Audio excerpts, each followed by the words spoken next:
Rob Van Dam! Rob Van Dam!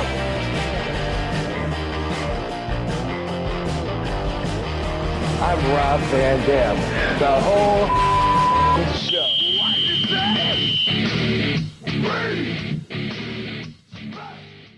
All right, here we are. It's a Thursday, and it's one of a kind with RVD, a special episode. Happy to have with me here, per usual, Mr. Rob Van Dam. Katie Forbes is here as well, and we're happy to welcome Taz, the human suplex machine, and Lovey's here as well. Rob, I'll let you take things. What's the door? This is Lovey. This is Lovey, our little baby. We have two of them. Barbie's a little bit bigger. Sweetest little dogs. Taz, oh man, are you froze? Ooh. No, he's here. Oh, I'm okay. Taz, I picture you being like a big Rottweiler dog kind of guy. He is froze. He is froze. No. No. Uh-oh. Taz, if you can hear us, you can maybe try entering and exiting back in. Buffering issues here, I think. I don't know if it's you guys or me. I'm not sure. I think it might be you. So maybe if try logging out and logging back, coming back in, maybe that can sometimes help, but we'll see. Dang it. Well, what's the common factor, the common denominator here? Because Dominator. What's the denominator? Because this happens like every week, doesn't it? Well, yeah, with the let me remove the frame here for a second. Taz will be back. But I know Kid Cash, his computer just died, and then Sabu, when we had him on here, I think it just his phone died, right? So yeah, might just be lag issues here. Speaking of Sabu, while we give Taz a minute to call back, I'm going to play this song. Yeah, good idea. One of my favorite songs that Sabu never really used, but that my friend Cushionator made for him. Check it out if you can hear it, which I think you can. Oh, let's start it over though. There's got to be beginning, right? Why does it start it before he Hey. So we're so I guess I don't know if it was me or what. But I think we're good now. What happened? I think we're good. Well, here we go. It's like take two. Well, here we go. Take two. Round two. Here we go. Cool. So yeah, we didn't. You didn't miss nothing, Taz. I just played this Sabu song, but so what were we talking about? Anything yet? Not yet. Not yet. You're saying that Taz looked like a Rottweiler guy, though. Yep. Yeah. I just couldn't catch the name of your dog, Rob. You said it. He's cool looking. What's the name of the dog? Lovey, like Thurston Howell the Third's wife, but she wasn't named after that. Katie liked the name, but Lovey like that. Yeah. That's cool. Yeah, are you a big dog guy or no dog No, guy? well, growing up, I had Rottweilers. I had big dogs. Yeah, my dad always liked, but we don't have a dog right now. But no, if I get a dog, I'd want to get like a Frenchie, something like that. But no, right now, no dog. Cool. Yeah. Frenchies are awesome. All right. Well, I've been asked to do a lot of shows this week, and I wasn't ready to do it till now. To talk about Sabu. It's going to be rough. Taz, appreciate you joining us here, and a lot of the reason you're here is I'm hoping that I'll act tough in front of you and not bawl my eyes out. No, it's all right. Hey, man, I did it on worldwide TV yesterday. I didn't, we did a tribute and on camera, and my game plan was to be hard as nails, tough guy, and all this shit, and then I don't know, man. It just happened, and I just got emotional, and I was embarrassed, and everybody's like, "No, it's fine, it's real," but still, I wanted, you want to keep that tough exterior, but I couldn't. So yeah, well, you did great right away coming out with your piece that you said about him on social media. You're one of the first guys that I thought about telling, but I needed a break after just hitting two or three people, I bet. Yeah, I bet. Yeah, But I no. was impressed to see like right away to see you come out with that because I knew I wanted to, and I haven't had like so many people were coming out. One fan, I don't know if it's called a fan, some follower on X, said, "Rob, we want to hear from you," and I thought like, how insensitive, like what an asshole, Yeah. But then I thought about it, and it's like that's going to be. I mean, I know people do want to hear from me, so. Here it is. Well, And they do want to hear from you, obviously, but Yeah. yet I get the asshole part because that's a lot of entitlement. I understand fans want to hear from Rob Van Dam, Sabu's best friend. I mean, you guys were.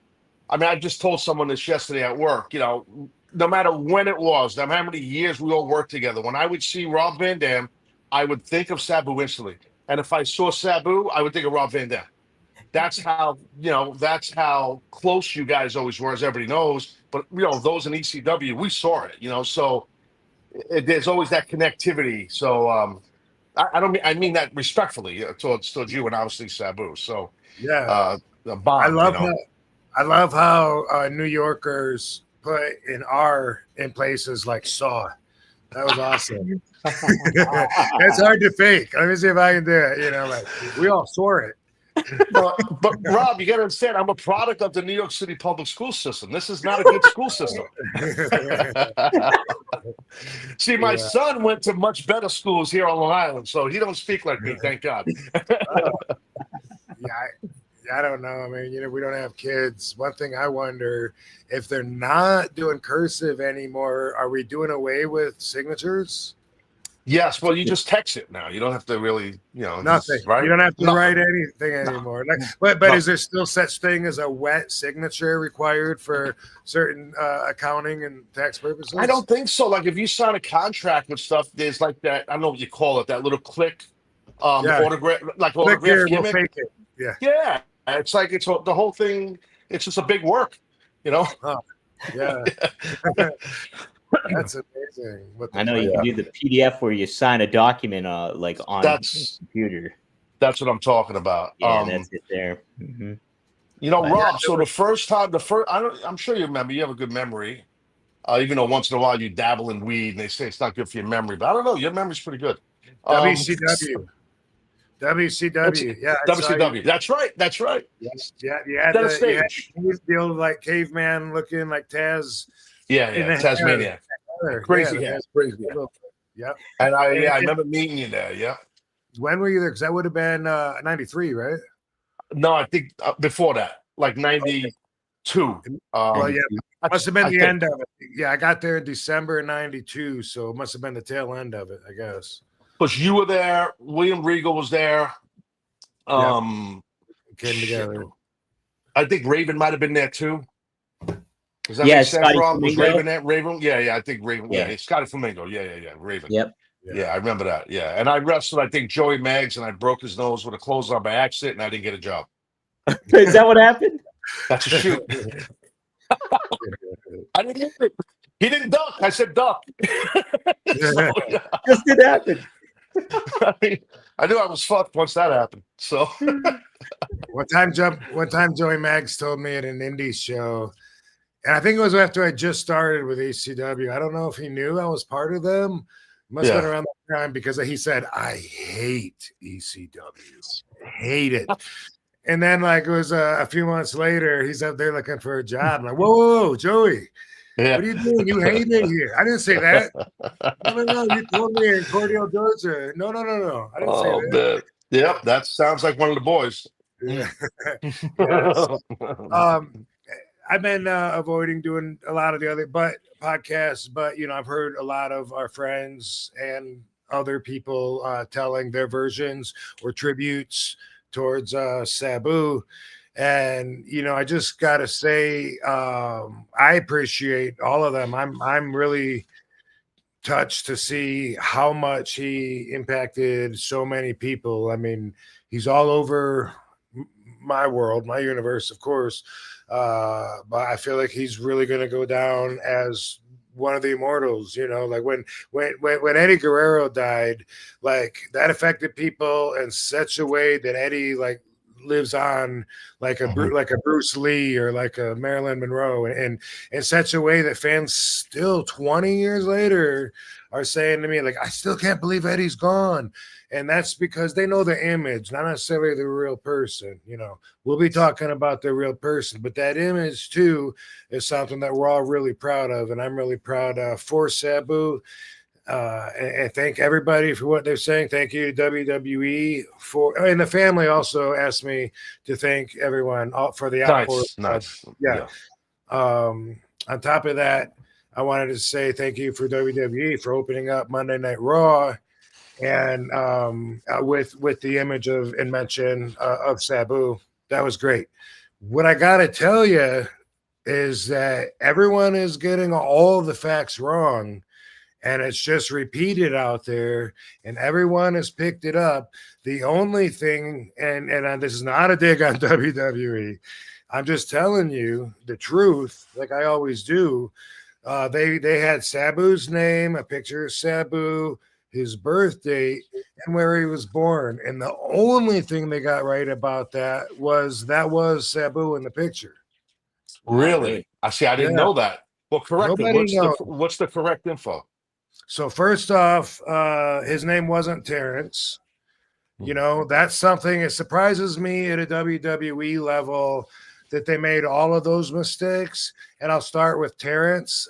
I liken that to the fact that like half of if anybody out there in the wrestling world believes that they know my middle name, it's wrong, probably, because it's always regurgitated that my middle name is Alexander, which it's not. Wikipedia used to put it there, and I never corrected it. I just didn't care. Why would I? And now it's every article I read. Robert Alexander Zakowski, and not only that, but it's even in some contracts.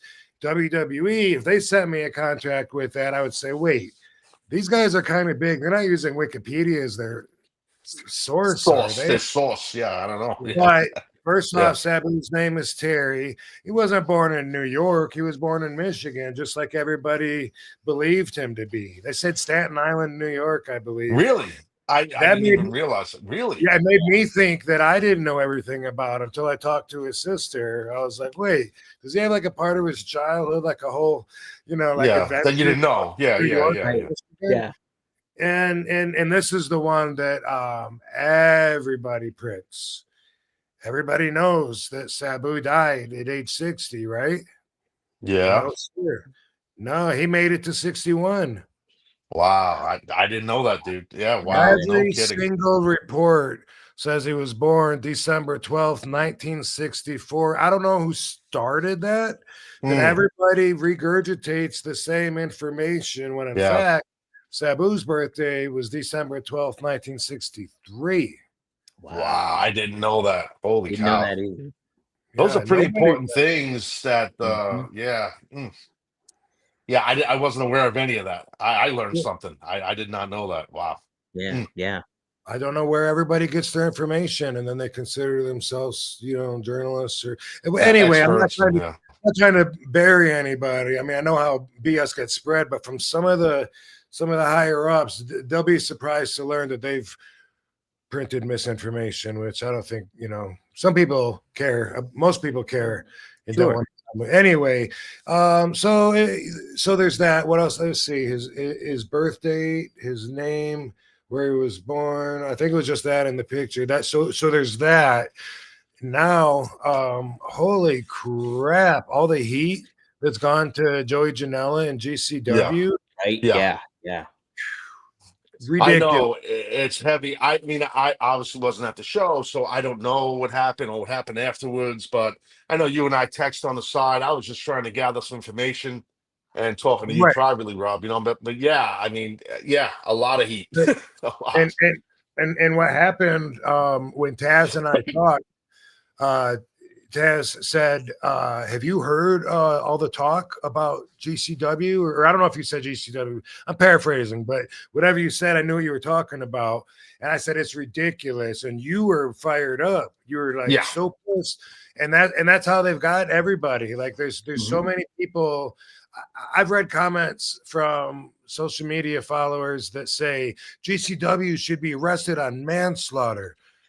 Regardless of the cause of death 3 weeks later, like thank God these people aren't in control of actually making real decisions, you know? Yeah, I understand. Yeah, no, you're right.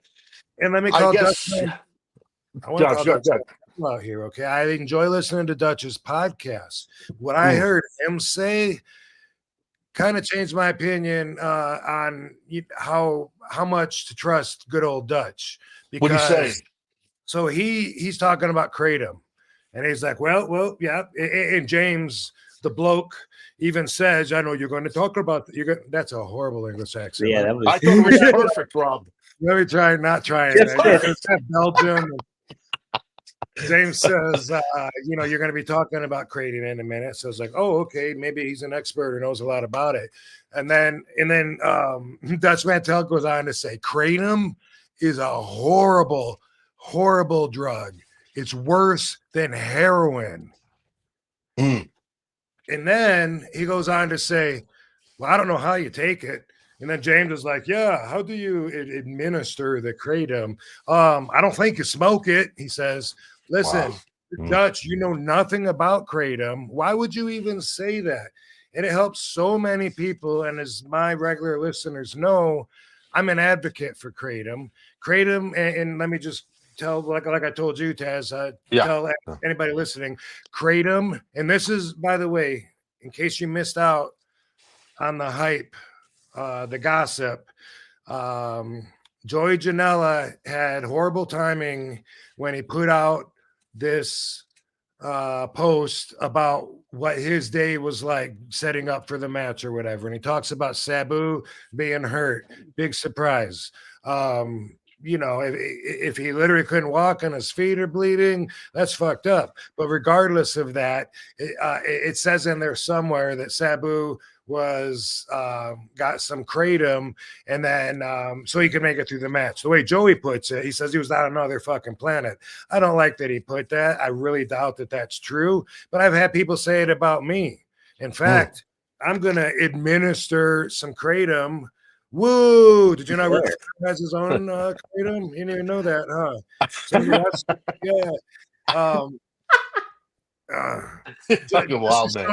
show you how dangerous it is. But anyway, so Joey's getting a bunch of heat.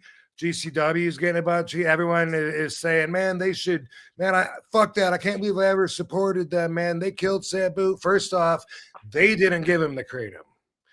It was his own people. And I'll tell you what, for sure, Sabu had some Kratom, but he eats it every day. Guess what? I usually eat it every day. Katie eats it often, and I don't eat it every single day. That's why I know I'm not addicted to it. Sometimes I'll be like, hey, I haven't had Kratom in a couple of days. That would make me feel good. It's good for blocking pain, sleeping. It's great for and anxieties. It's a plant that comes from the coffee plant family, and they dry up the leaves, grind them up into a powder. And then you can put the powders in a capsule, in a drink, and gummies, or you just eat the powder. Rob, is it like I'm sure you've taken creatine over the years. Is it like tasteless when you put it in water? Does it taste like anything? Is it like creatine where it's just a powder? Kind of the opposite, bro. It tastes horrible. Yeah, I remember you saying that. It tastes really, really bad. So I've been taking capsules lately because it's convenient, because I got broken heels and can't really move around that much. So I'm at the mercy of whatever's I can reach. But when I would take the powder, I would fill my mouth with water first and then put the in and go gulp, and then immediately rinse it down and be like, woo. Yeah, it really tastes bad. But they have refined it to make like some that taste like Kool-Aid. Like there's some drinks or shots For sure, they have a little sugar in them, but then that makes it easier to take down a for the dose. taste. Yeah, exactly. So the kratom, when you take it, it works on your opiate sensors in your brain. And a lot of my friends have been able to quit taking opiates and take kratom. A lot of followers have told me and thanked me for talking about kratom because they've done the same thing. Can you get addicted to kratom? You can get addicted to fucking chocolate. If you're a person, if you're a person that's going to be addicted to stuff, then stay away from everything. Or the answer to that is sure, it's possible. Can you take too much? Sure. But now people talk about it getting you high. I got to tell you, I've been taking it for, I don't know, 5 years or so. I've gotten high twice off of it. Both times were on purpose because I wanted to test the limits. The first time I took way, way, way too much. Sabu had introduced it to me. This is a funny story if people know about kratom and know. But anyway, I got the powder, and Sabu told me to take 3 ounces, and he meant 3 grams. Oh, God. Oh, wow. Big difference. Quite the jump. Big difference. It's a huge difference. Yeah. I ended up filling a coffee cup up, basically. Holy shit. Oh, my God.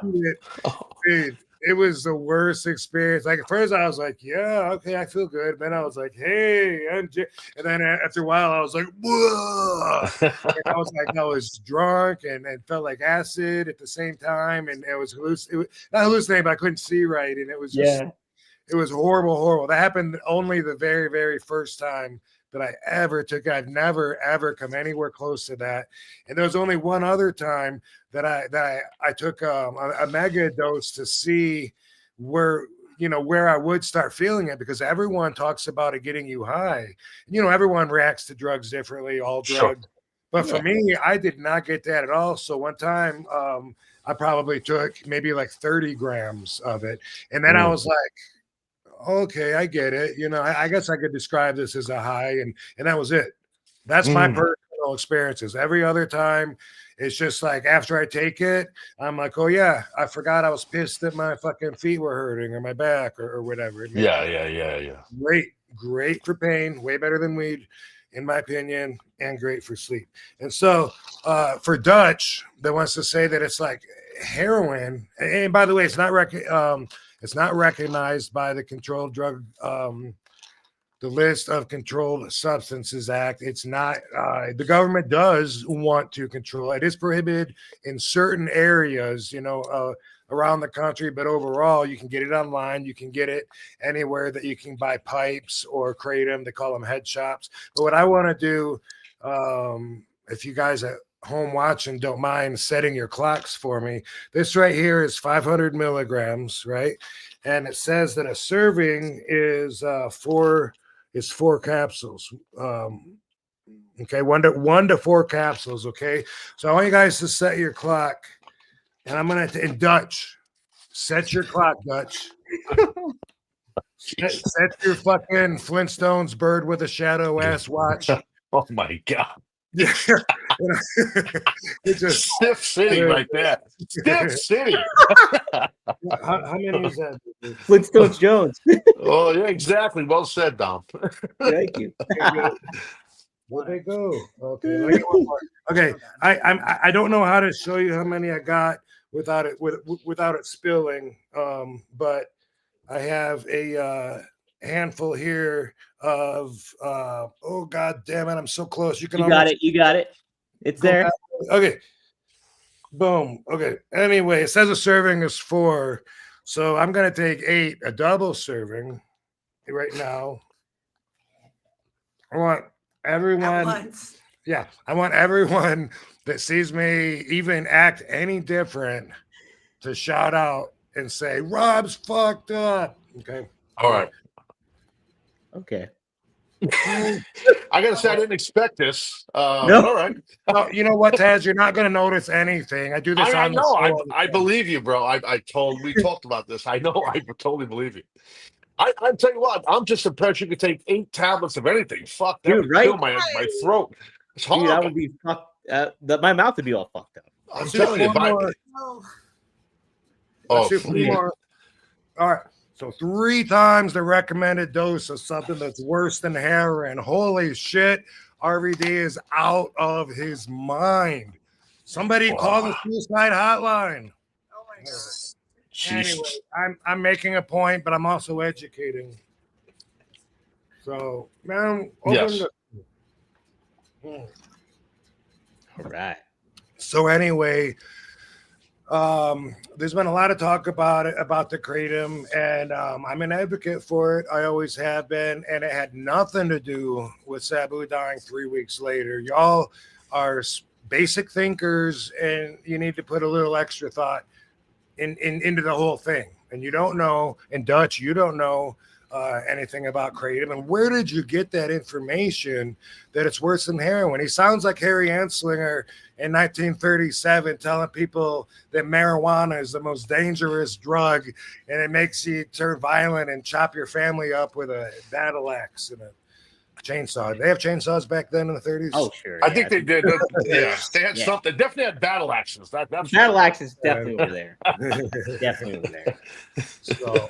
So you know, as far as setting the record straight goes on that, people are saying shame on GCW for allowing a 60-year-old to get in the ring and have a match like that. And I can tell you, you know, he's my closest dude friend, closest person to me next to Katie Forbes right here in all ways. Yeah. And I can tell you that he was 61 and he wanted that. He wanted that for a long time.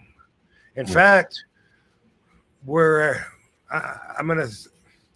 Joe Clark, if you're listening, brother, Joe Clark, we've had him on this show before. Joe Clark and I made my documentary on concussions called Headstrong, which is on Amazon. He'd been working with Sabu for a long time, several months on filming a documentary. And I just a few weeks ago, they were over here. Sabu and I were working out in my gym and hanging out in my sauna. Riding bikes. Yeah, that was even a different time. There's been so many days I put in, and I can't wait to see the footage that he has now. And of course, the ending is definitely going to be a little different than they planned on.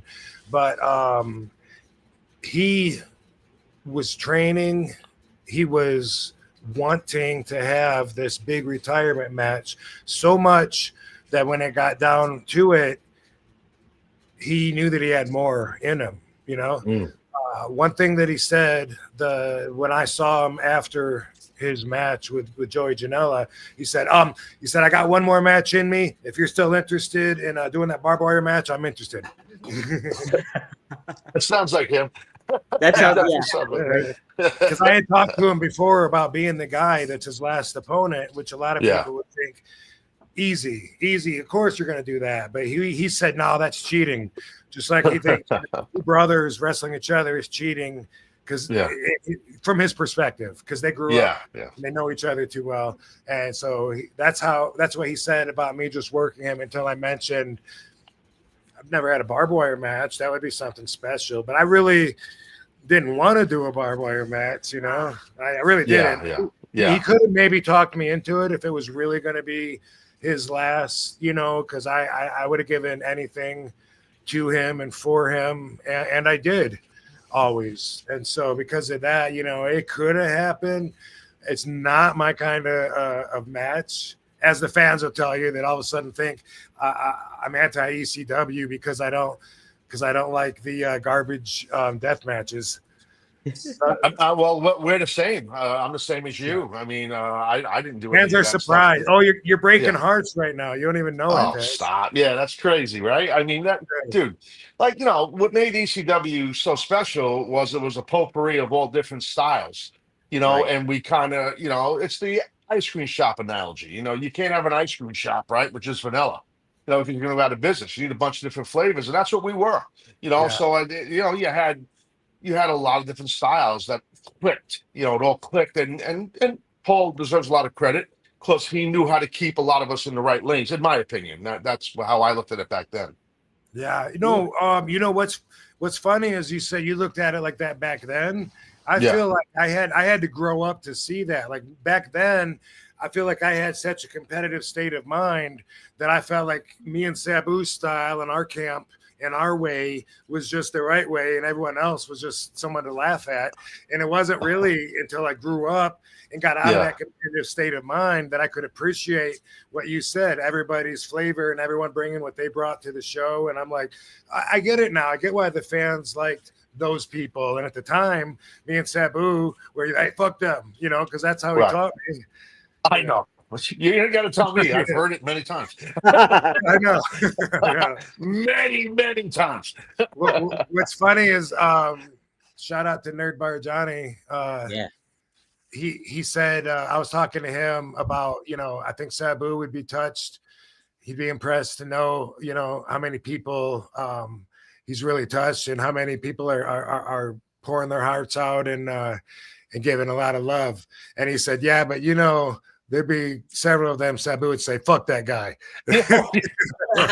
I might be one. I might be one of them.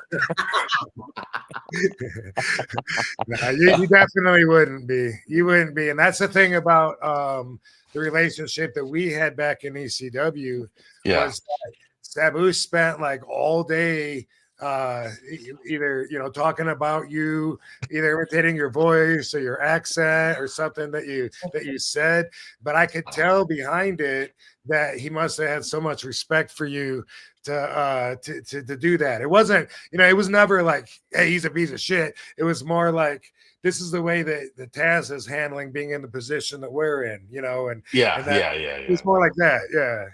I know, and dude, like I think way back, like when I had my podcast and you were on, we talked about this. I don't remember the details, but back then, I handled myself incorrectly in the locker room. I was immature, and I know, but I took myself too serious, and I didn't even think about it. But as I got older, I realized what I did wrong, and that was your flavor. What's that? That was your flavor that you brought. It was my flavor, yeah. Piss everyone off. But yeah, and then you and Sabu, you guys walk in the locker room and everyone loved you guys. Like everybody loved you. Like no one ever talked shit about you. Everybody loved and respected you guys. And then I came in, it was like a dark cloud of fucking rain. Oh God, here's Taz. Like miserable. Damn. So that's hilarious. Man, but something I've learned about too, and like my interaction with Sabu and everything, and Rob, I've heard you say it and other people say it too, is like Sabu was somebody that was guarded at first, but he'd open up to you like once he got to know you a little bit better. Did you get that vibe initially, Taz, from him and stuff like that when you first interacted with him?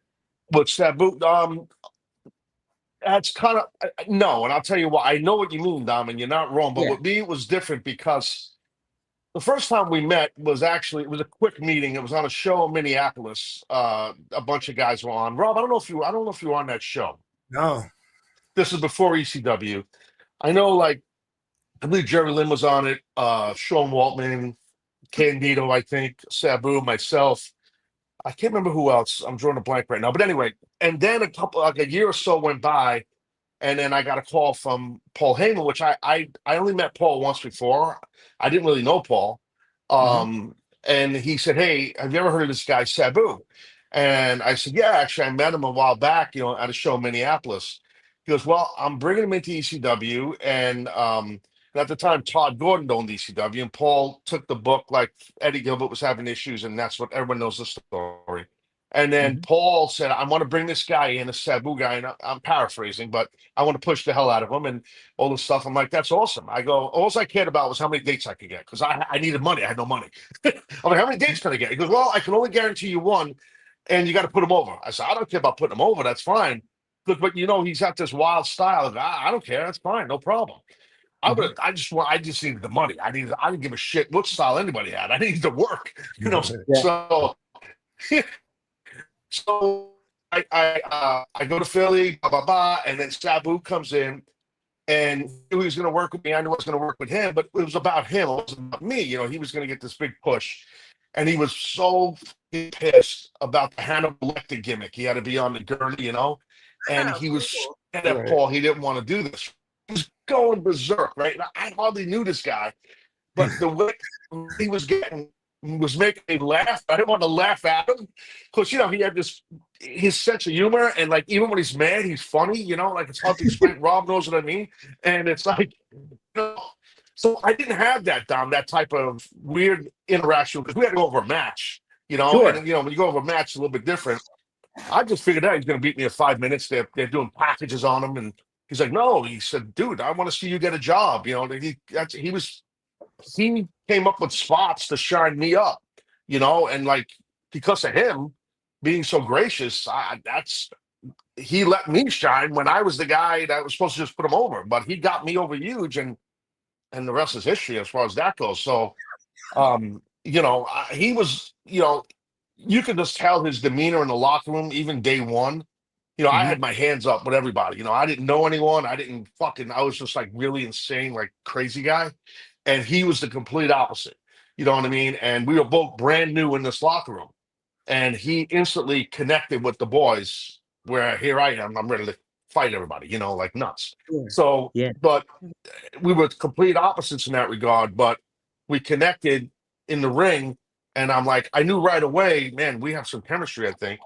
And I was trying to keep up with him, to be honest with you, because he was his motor was crazy, like it was not easy. And I'm like, God damn, so yeah, I can go on and on about that, but I won't. But anyway, so yeah, no, I didn't have that kind of interaction with him initially because, like I said, we're going over a match, Sure. Right. Different kind of dynamic at that juncture. It was, yeah, it was, yeah. Mm-hmm. Rob, I guess what I wanted to follow, I watched the Sheik Dark Side of the Ring, and I thought it was amazing. And like, really, I have not watched it yet. I need to watch it, and I'll probably watch it tomorrow. Yes, you'll really like it, Taz. You'll like it a lot. It was really well done. But I guess what I learned. This isn't a spoiler, but it's just a heads up, Taz. You're gonna cry at the end. Oh my God! Oh. Yeah. He does a little like almost like foreshadowing, and then and besides that, what's amazing is that the Sheik and him had like basically the same story. Wow, right. That's wild. Same path, same story. It's amazing. Yeah, it is amazing. Yeah. Well, Rob, what I was going to ask you too was like, I never obviously met the Sheik, and I didn't know anything about him, but like from what I garnered from the documentary a little bit, did you see a lot of personality in Sabu that you saw in the Sheik as well? Like, of course. Yeah, for sure. Mm-hmm. Yeah, absolutely. Sheik was Sabu's idol, right? And it would take a long time, like you mentioned, for him to show a little hole in his veneer from life, whatever. It was on purpose, though. Totally. Like he was emulating Sheik, and Sheik would always be like snappy and grumpy on the outside, but then he always maintained a sense of humor on the inside. Sabu didn't take himself seriously, but at the same time, he didn't want to be someone that was real easy to know that fans could just come up to and like put their arm around him and say, "Hey, can we get a picture?" He didn't want to be like that. I remember when we were in Japan, he and I one time, and we were taking pictures with a line of fans, and after every picture, Sabu would kick him in the ass. Just to be him and be like, "Now get out of here." every one of them, they loved it. Yeah. Dude, that's fantastic. That's funny. Let's I'll take a couple super chats here from people. Just so you guys know too, if you're in the chats or anything, just keep it to Sabu questions. Well, I'll be happy to acknowledge you if you do give a super chat, but if you ask something that's kind of out of the realm for this week, well, we'll address it at another time. But Seth, get something in before. Oh, we got Seth. Hold on a second, Seth. This is the guy that does the song at the beginning that I know you were dancing to, Taz. I saw. It was. Is it the roster? The roster, yes. The roster gimmick. I love that. I was definitely dancing, bro. Yeah. Yeah. That's this guy we're gonna talk. But I just don't want to forget to say this. And I'm not trying to bury you, Mr. Kenny. Casanova, the guy that wrote Sabu's book. People are going to remember Sabu from all these inaccuracies. And those of us that really knew him could find some offense with that. Now, I know that Kenny took time, interviewed Sabu, but he definitely didn't get to know him, didn't get his speech patterns down. I saw a video of him on Hannibal's show. Mm-hmm. First off, oh, God. Okay. That's second off. Hold on a second. We're going to get back to I don't want to forget this. I was talking about all the inaccuracies out there, right? Yeah. Sure. Yeah. There's more, but wait, there's more. So first off, they're talking this one thing. I think it might have been, I don't know if it was old because everyone's releasing shit about Sabu now. So I think it was old. I think it was Jim Cornette's show, and they were talking about Sabu's book. And on the end, he goes through and he buries a bunch of people on the final words. I understand Sabu wanted Kenny to retract that. I don't know at what stage, but I guess he didn't. But it's all like to so and so. Fuck you. I didn't like working with you. You know, it's like, you know, like sometimes some of them I'm like, yeah, I could see Sabu saying that, right? And then on one of them, whoever he's talking about, to so and so, I'll reserve saying fuck you, but I'll put it this way: you, sir, I could do without. Does anybody that knows Sabu think that he talked like that? No, Never, right? never, ever. No, That's the guy that wrote. Yeah. That's the guy that wrote his book. So people are remembering him for that. And that's what he gets left behind. Personally, I tried to read Sabu's book, and you'll like this, Dom, because we talk about this word every week. Right. In the foreword from me, he's got me quoted as saying, we're talking about training, you know, in the ring, and he's got me quoted as saying, we literally beat the shit out of each other until we were dead every single day. Wow. I really, that right then I knew like what the book was going to be about. I knew that I couldn't, I mean, hopefully he caught the pathway that was Sabu's life and the adventures and the choices he made. I really don't know because I couldn't read it and imagine that Sabu was saying any of it. So, also I saw a video today. It said Sabu caused a death. Same guy, Kenny Casanova. Really? Yeah, and I know Kenny doesn't know that what's his ass Hannibal. He doesn't know Hannibal's gonna. Rob, I saw that. I didn't know who the guy was. I saw the clip you're talking. Sorry to interrupt you, but I saw the clip you're talking about actually today. I knew the Hannibal guy, but I didn't know who the other guy's name was. He's kind of like a bald-headed guy. That's the Casanova guy, I guess. That's what you're talking about. Yeah. And he said the cause of death. Yeah, he said he had a baseball cap on. I remember. Yeah, and so I know, like, when you do these interviews, even my own, I don't know what's going to be cut out and then have a headline on it, you know? Like, I hated The Rock's punches. What? Like, they don't want to hear me talking about I hated mine worse. They just want to say, who the fuck are you? You're of course. But having that in mind, I watched it, and Kenny Casanova says, well, it turns out that he talked to Sabu's sister Paulina, and also Jeannie's brother. I'm trying to think of his name. He did say that. He did. Okay, yeah, he says that, and then he says, so it turns out that it was cardiac arrest. Right, that's what he said. I can tell you right now, and this is me, I talk to Paulina several times a day. I talked to the coroner investigator yesterday. They are not and have not released the cause of death yet. 100%. This is 100% fact. I'm 100% certain. Mm-hmm. And check this out. Taz, you remember he told me? Yeah, of course I do. Yeah. Guess who's got the authority to make decisions? He does, I guess. In Japan. Like, she doesn't want nothing to do with him or that life anymore. They never got the official divorce. Yeah.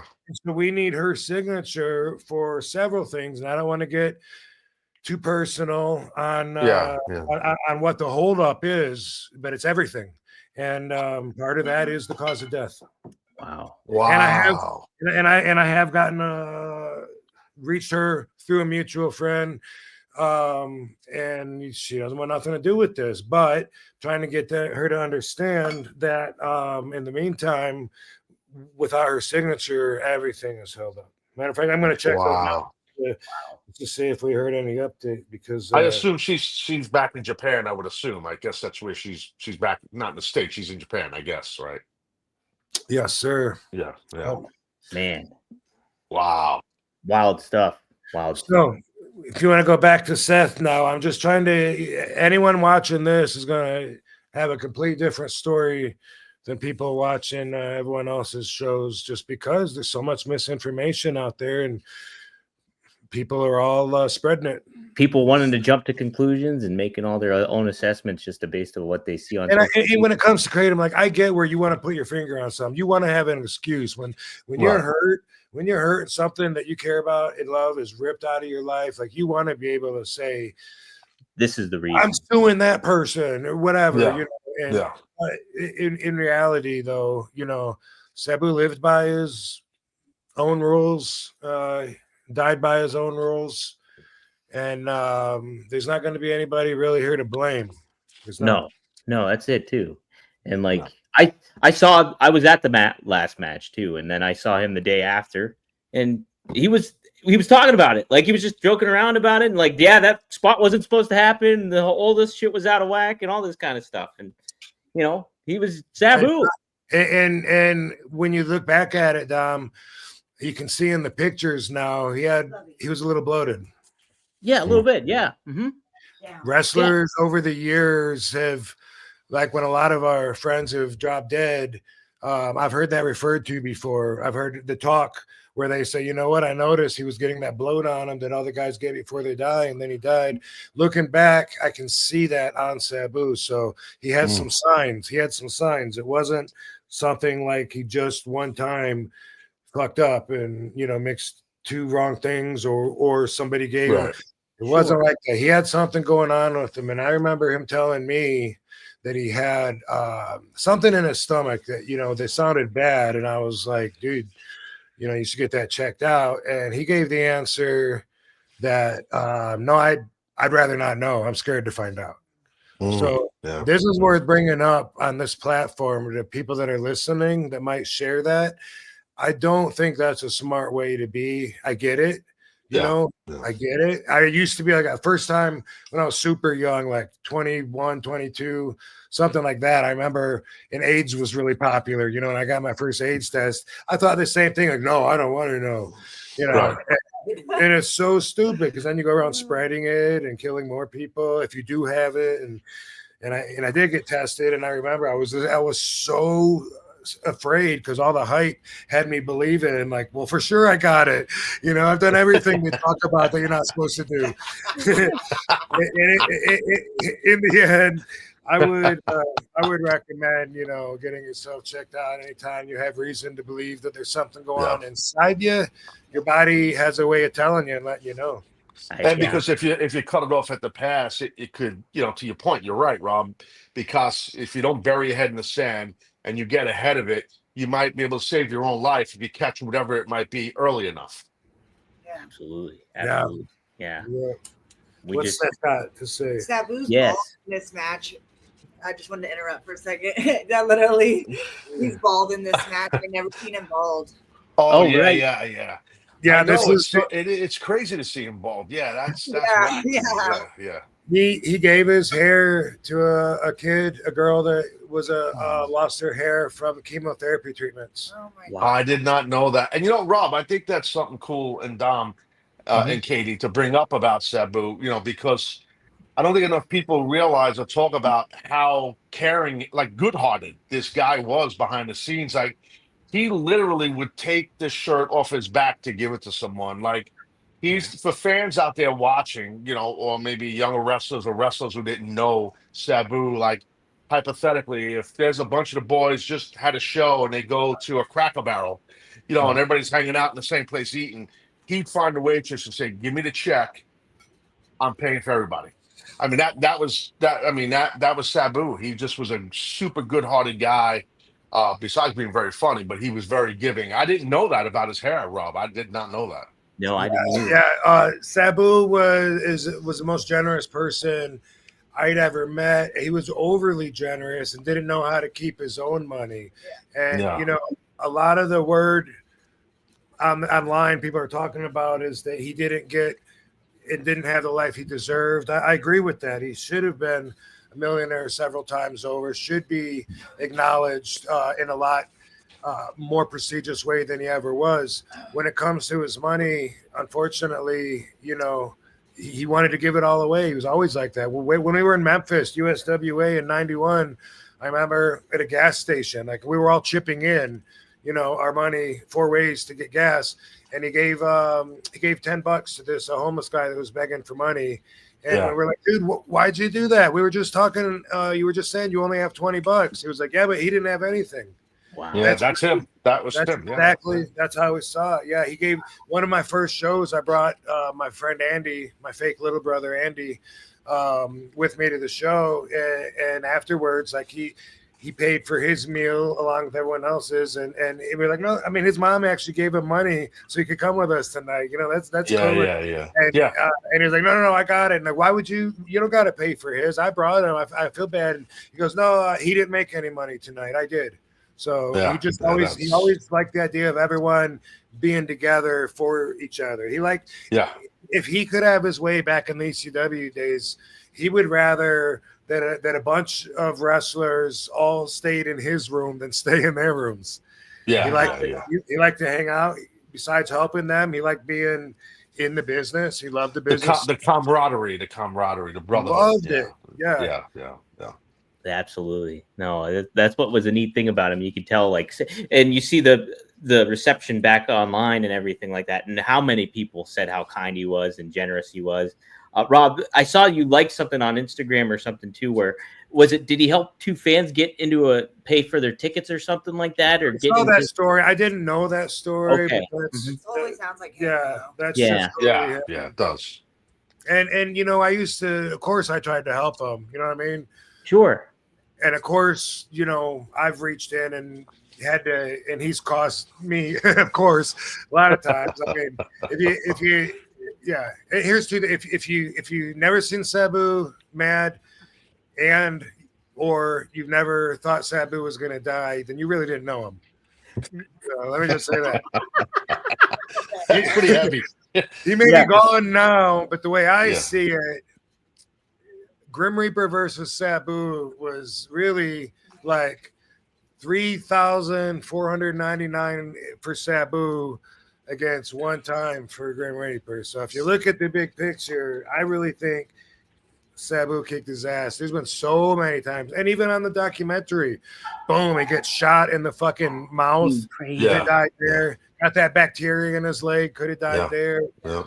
Those are just two quick ones, and I bet I could come up with more ways than there were attempts on killing Fidel Castro, and no one probably gets that very few, but so many. I mean, I pulled him out of the swimming pool when he was could have. He didn't even know how to swim, right? And this was in the Soma days too, which made it even harder. But he would stand with his back to the pool on the edge, and he would jump backwards and catch himself with his fingers on the side to get wet and just pull himself right back out so he could lay in the sun. Sometimes his fingers would slip, and he didn't have a plan B. Wow. I would jump in there and grab him, and then we'd have a funny story afterwards, you know. Yeah, of course. Yeah. Sometimes that's happened, but I can't remember what we were talking about before. But he was so generous and always was, and man, he would have. Well, here, let me go to another inaccuracy, and then we'll go to Seth. Okay. Don't know if it's an inaccuracy or just a different version of the story. I got mine from Sabu, but I've heard this story told several times that he went to WCW and that he had a job there, but that he wanted time to call his lawyer and his mom. And then during that time, they rescinded the offer, as I'm hearing, because Paul sent them the notice to desist, cease and desist. I'm sorry. Whatever, CD, yeah. yeah, because they were Cease and having. desist, yeah. Thank you. Yeah, they were having this issue back then. I don't know if that's true or not, but what I do know is the way that Sabu has always told me the story and told anyone else that I've heard was that while he was there, Kevin Sullivan. Well, first off, just being Sabu the way he is, he had the tryout match. Mhm. And Right. Sabu was, or Kevin Sullivan was telling him, like, what do you want me to tell him you want for this? And Sabu, he's always, you don't got to pay me nothing. Just give me one time to show what I got, and then I will talk money after that. He always thought that way, and I couldn't shake him from that way of thinking. Yeah. I got taken advantage of so many times. But anyway, this was one of those where, they were like, they would have given him whatever, let's just say they would have given him $4,000. He took 200. Those aren't the exact numbers, but it was something to where he was like, I don't care. I don't care what the first time's free. You don't have to pay me. And there, we got to pay you. Did the match. The way Sabu tells it, he got offered the contract. He said that his mom needed him. And he said he dropped everything and went home and went to Michigan without even telling anybody. And he said that's why he lost that contract. Now they could both be true and chronologically have happened in the order it would take for that to fall out. I don't know, but I just know Sabu's told me that several times. Like his mom, he called home to his mom and I don't know what the deal was, but he felt like, oh my God, my mom needs me, dropped everything, went to the airport, and that is Sabu. Yeah, that's definitely I know he was very close with his mom, so that seems on brand. That seems accurate. Yeah. Absolutely. Yeah. So Rob, this was when like in 2000 when he was going to go to WCW, or I think it was like later on. I guess so. Yeah. Okay. It was probably 2000 because I'm trying to remember. I'm trying to remember the timeline of it. Yeah. When I left, that was January 2000. Right. You showed up at Royal Rumble. Yeah. But Sabu, was he already in doing the WCW thing? I can't remember now. To tell you the truth, I don't remember. Yeah. So okay, well, yeah, it's because there was a lot of talk about that online, and a lot of that and Paul was doing that. Sabu was both banned from ECW or suspended, however you want to look at it, and at the same time couldn't work for anybody else. Paul was sending them these legal notices that he had Sabu obligated under contract, and it was a really ugly time period. And I can't say that I knew all the details. I hated it. I wanted Paul to stop doing it. It wasn't my position, obviously. And I missed him being there, of course. You know what I mean? Yeah. I got a lot of me time as far as ascending the ladder to success there while he was gone. But I would have much rather have had him there, and I hated what was happening to him. Like I felt like Paul was trying to starve him out, but I think that Paul would have rather had the outcome, not Sabu starve and die, but Sabu give in to whatever Paul wanted, which I don't know what that was. Yeah, sure, yeah. Before I get to Seth real quick, because I had to scroll way up for this one, but this is a good question from Maddie here. For both you guys, what is some advice Sabu gives that sticks with you? R.I.P.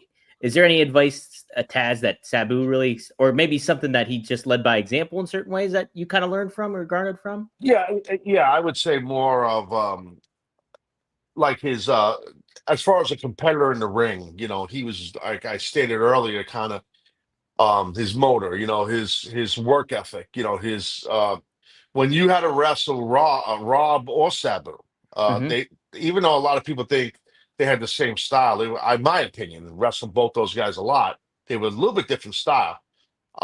Where Rob, you were, and this is not an insult on Sabu, it's just Sabu wanted to come off reckless, but he was always in control. Yeah, it was a work, and it took me a while to learn that, to be honest. Where Rob was more structured. Like I'm talking about nuts and bolts of being a wrestler. A lot of fans think they know, they don't know. All guys that have whatever dirt sheets or podcasts, and they think they're experts on the business. You're not a fucking expert until you lace them up and you put some reps in and really work with guys. So there's different styles that you got to adapt to when you work with someone. So Sabu, I learned like, okay, he comes off very reckless, but he's not. And it took me a little while to get used to working with him like that, but I loved it. It was fun. You know what I mean? It was different. Yeah. Where Rob, you just had to watch it and get your nose kicked off your face. So, or that one time where Rob kicked me in the throat. This was fun, and my voice disappeared. Just gone. My voice was just gone. I got out of the fucking ring. Out of you. You kicked me right in the throat. You did the high arc kick, bro. It was a high arc kick. You know what I'm talking about. and he caught me right here, and I probably should have turned, and I didn't. Like a tough guy, I just took it, and I just powdered. I'm like, well, fuck, I can't. I couldn't. And the ref came out. I'm like, dude, I can't even talk. And yeah, sorry, dude. No, it didn't even hurt. It was weird. It didn't hurt. It just like it was scary because I couldn't talk. Yeah. You know what? You know what's crazy? Is thinking back. I started in ECW in '96. I'm literally 5.5 years out of high school. That's like crazy. we were so fucking young, and to think back, yeah. And men in their 20s, if you want to call them men, they don't know that. They don't know that they're still babies. They think they know everything, and they're actually brought up to think that we want to be them. Like, shut your old ass up. Like, I would never want to be a 20-year-old again. No, right? No, me neither. Yeah. No, I agree. Yeah. I didn't know you started in '96. I thought you started before that. In ECW, I mean. I know. I mean, I thought you started. I don't know why I thought you started January, in ECW. Yeah, January '96 with Axel Rotten, and it was like the last show of the battalion in Queens. Yeah, that was I think my first weekend there too. But, okay, yeah. But anyway, when I met Sabu and we would train, he taught me the art of wrestling, and I taught him how to do flips and stuff. And so he didn't have that before. I remember him standing on the top rope forever and me saying, just do it. Just do it. And I'm like trying to get to it. And then, like Taz said, his flips were more, I think you called them ugly. Isn't that what you said? No. No. He did. No, that was, he wanted. It was a work. Yeah, it was a gimmick. He would botch shit on purpose. He would botch shit all the time on purpose. Yeah, we've talked about that. And then Meltzer would write about it, and then people would think, they're all so funny. Got flaws. Yeah, it's crazy.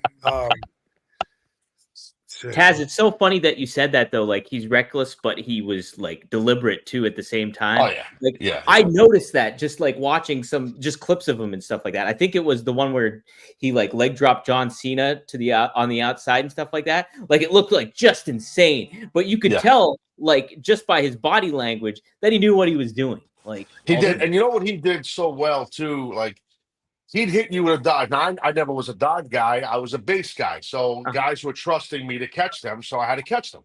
But when you're a base guy and you catch, it's a worse shit going. Like, I wasn't an Olay guy where it's like, here he comes, let me get out of the way. Especially catching Rob because he was such big quads and glutes and hamstrings, big ass, powerful lower body. And I knew, okay, well, Rob's going to come in hot. So boom, here we go. And but he was trusting me to catch him. I had to catch him. Same with Sabu. Where Sabu, though, he would outsell you. He'd hit you with a dive and outsell you while you're selling, which he was just so clever the way he did his shit, like he would just sell his ass off on his offensive move, Right. Well, I want to, just talk about his style for a second. Yeah, for Sabu, it's not like he's doing a gymnastic flip. It's like he's throwing his body as a weapon. And by the way, I apologize for being all heroined out on you guys. Dude, you're too much. Oh, okay, because I just want to make sure, because here's another 8, which I'm about to. God damn it. Okay, another 8. Is there any side effect to this? I hope you're not going to get like diarrhea from this shit, bro. No, this is 5 times the recommended dosage to show you the worse than heroin drug that's out there wrecking our country. No, but I will sleep good tonight though when I go to bed. But I take a 10 milligram gummy. I sleep like a baby. You're taking 50 Dude. tablets. well, this is this is I got to great. cut them in half. There you go. Yeah, I would recommend kratom for you if you like if you have pains or to help sleep. Like I said, we talked about it, but Yes. Well, Mm. oh, go ahead. I'm sorry. I know people want to get in stuff, but I got a lot to talk about with Sabu. And so when it comes to his style, he may have inspired what is now like the death match kind of mentality to at least to some extent for sure. But here's something that people might not notice, and I'm going to tell you the difference. And by the way, I got to answer that question too about the Sabu advice, which I will. Sabu always gave advice. Like he was always a professor, a teacher. He never minded like saying, boom, this is the way it is. And it was always like he's speaking for Sheik. But the thing about his style is like he used things as weapons that you would find around a ring. He used the chair. He used the table because it's right there. He wasn't getting doors and light bulbs, and that's the difference. And I've heard him try to explain that so many times, and people don't get it. Like, no, that was a chance thing. Even the gurney, because we would have those at the shows, Right. So it was more like his style when it came to the table and using weapons was grabbing stuff that's already there. Not, hey, let's put a fucking, as I said, pizza cutters underneath the ring. And Right. Boards and Very gimmicky. Yeah, which if you ever did something like that, it would be like a really special thing, I don't know, like Metal Mayhem match, whatever the hell that is. Yeah. But, even the trash cans are usually like around the arena. But so I just want to say like that was in his heart and his perspective, that was the difference. And me and Sabu always agreed whenever we talked about the business to anybody. If one of us had a critique, and that's the one thing I liked about him is that's what I lost. There'll never be anybody in the business like that's on the same page as me so much that if we're talking to a young wrestler and we say, well, that was good, except for, when you went outside and then you did this and this, like we both know that it's fact for both of us, so. Yeah. So I miss that. Hey, Rob, I have a question actually. I never asked you this. So when you were training with Sheik and Sabu, so the dojo where he was training was in Lansing. Where was that? It was outside of Lansing, and it moved a couple times. So Williamston was one town, and Webster was one town. Oh. And then where were you? Where were you? Were you like in a hotel or at his house? Where were you staying? No, I actually lived. My parents only lived 45 minutes away. Oh, I didn't know that. I was all set to go to Killer Kowalski's school in my head. Oh, okay, yeah, Boston. I was saving money up. Yeah, I was going to move to Boston, and then I found out the Sheik is right here, and I found out later, synchronistically, that the Sheik and Killer Kowalski both got trained by the same guy anyway, Bert Ruby. So I didn't know that. Wow, that's interesting. Yeah, that's. And how about that? He was on the documentary on Dark Side. Yeah, he was. Yeah, I'm gonna check that out tomorrow. I'm gonna watch that. Yeah, you'll like it a lot. Yeah, I will. Yeah, no, I'm sure I will. Because I got an opportunity once to wrestle Sheik, but a tag match. Really? In ECW. I don't know if Rob, you might not have been. No, you weren't there yet. It was me and Kevin Sullivan versus Sabu and Sheik. Wow. And Sheik. Now I wasn't there when it happened, but Paul had sent somebody to go pick him up at the airport. It wasn't a car service, but it was somebody like one of whatever it was, a young wrestler, someone who helped out in the building, whatever, to go pick up Sheik at the airport in Philly. Sabu was already at the building. And I asked Sabu, listen, I never met your uncle. I have a lot of respect for him. What's the do's and don'ts? He goes, just don't say nothing. Just let him do whatever the fuck he wants. I said, okay, I'll just shut my mouth. I'm good. Right? So what happens is Sheik gets a ride from this guy. I don't know who it was, a younger guy. And as he's getting out of the car at the building, this is as he's arriving, Sabu told me the story, and it was a shoot. He threw a fireball at the fucking guy from the back seat when he got out of the car. It's TCW Rita, right?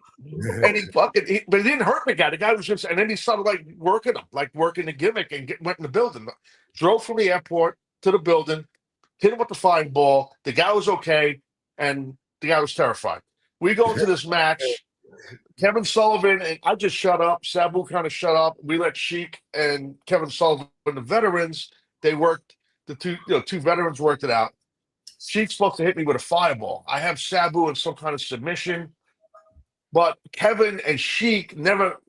I believe Sheik never made it in the ring because he was fighting with Kevin outside the ring, and Sheik was all banged up and older. So now he's kind of stuck in the fucking front row, the Sheik. Yeah. And I'm with Sabu, and I got him. I don't know. Let's say it's like a half crab. And I'm like, what the fuck? He's never going to reach you with the fireball because he's going to reach you. He's going to reach you. Dude, I don't know how the fuck it happened. He threw the fireball from the first row, and it hit me in the back. Holy shit. It was insane. It was insane. In front of about 300 people. And, and all Sheik said to me before the match, because I used to wear hot stuff a lot. Hot stuff's like an oil. Rob knows. It's like an oil that kind of has like a cinnamon smell. Brings like burns your eyes. Yeah, when you rustle guys. Yeah, and he said to me, "Hey, don't use any oil because the fire is gonna fuck you up." And that was basically what he said to me. That was it. Oh, that was it. And I already had all on my back. So Sabu, I said, "Bro, get this shit off my back because your uncle's gonna turn me into a torch." So Sabu what was driving my back? Oh, that was my story on Sheik. Yeah, That's so, great. That's awesome. I was gonna ask you, Taz, if you ever ran into Sheik, so that's pretty cool. That was just the one time. Yeah, I was I was very respectful. I was in awe of him, and because Sabu always spoke so highly of him. I also knew his career, Yeah. and so it was like, I was enamored with him, and and I think Sabu had a lot of that. Like you guys were talking earlier about how some of the stuff that Sheik would do, Sabu would do. He was heavily influenced by his uncle. He loved his uncle. And many times Sabu would go to the hotel in his gear after a show. And Rob, you know that. He would go to the fucking hotel just as Sabu, which I loved. I loved it. I just lived the fucking gimmick. I thought it was great. And by the way, a little insight. That headrest, when he would wear that sometimes, that would be a sheet from the hotel. No shit, really?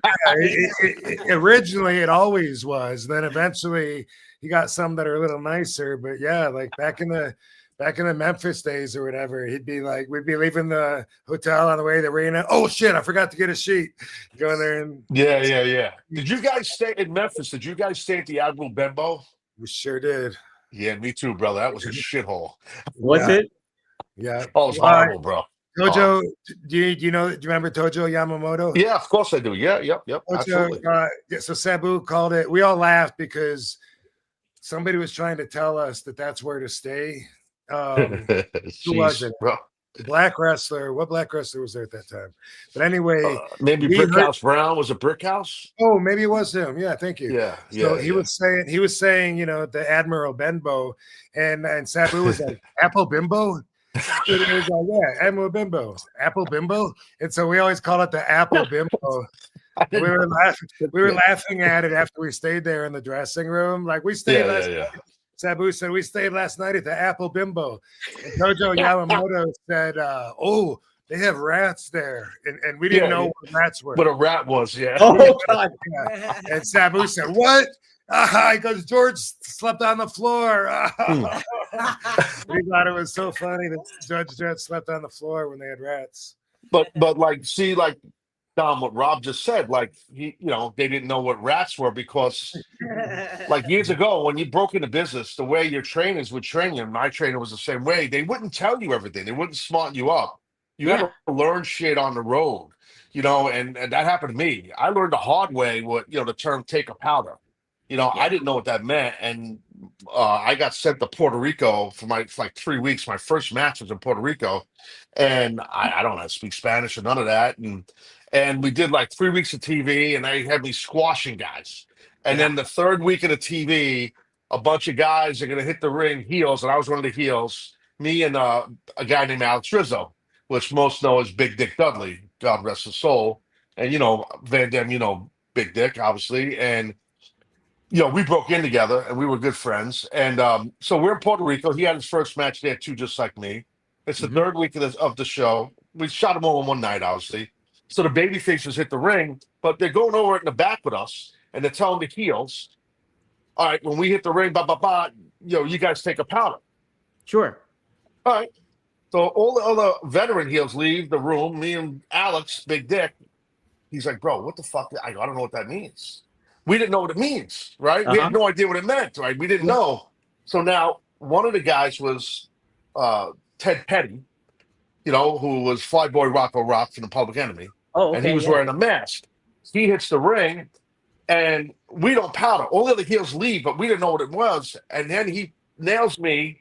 He nails Big Dick, and he says, "Take a powder." And we start hitting him back. Yeah. Right? And he goes, and he hits us harder. Boom. He had a boxing background, right? Damn, fuck. I hit him. Big Dick hits him. He goes, "Take a fucking powder." We thought it meant hit each other harder. And then he hit me with a haymaker, bro, right on my cheek. Oh, sell this, bitch. And I'm like, I'm out. I'm going to leave the ring now. And then he hit Big Dick right in the throat like Van Dam kicked me in the throat years later. And Big Dick powdered. And then we got yelled at in the locker room. But see, my point in long-winded form is we were never taught what that meant. So I could see why Rob, you're saying, well, we didn't know what rats were. But like your trainers, they wanted you to learn on your own, and they protected the business. That's how it was back then.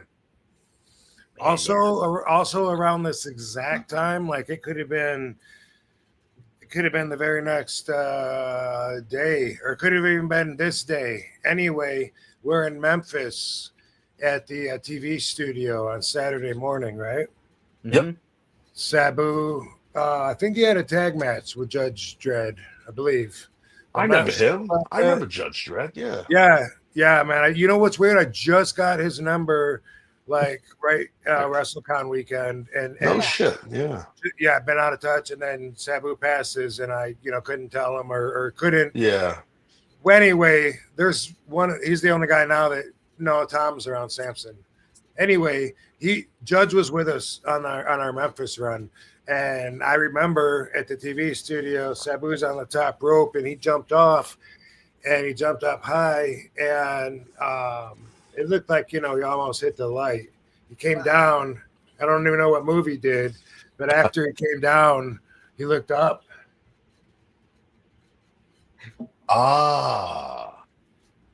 And he did that. And the I can't see your finger. Oh, sorry. There you go. No, I figured what you were doing. I figured it out. Yeah. He started doing that, and then he's doing this, in character, like he's all sure, a wild man and like spooked. And Yeah, was spooked. just like pointing.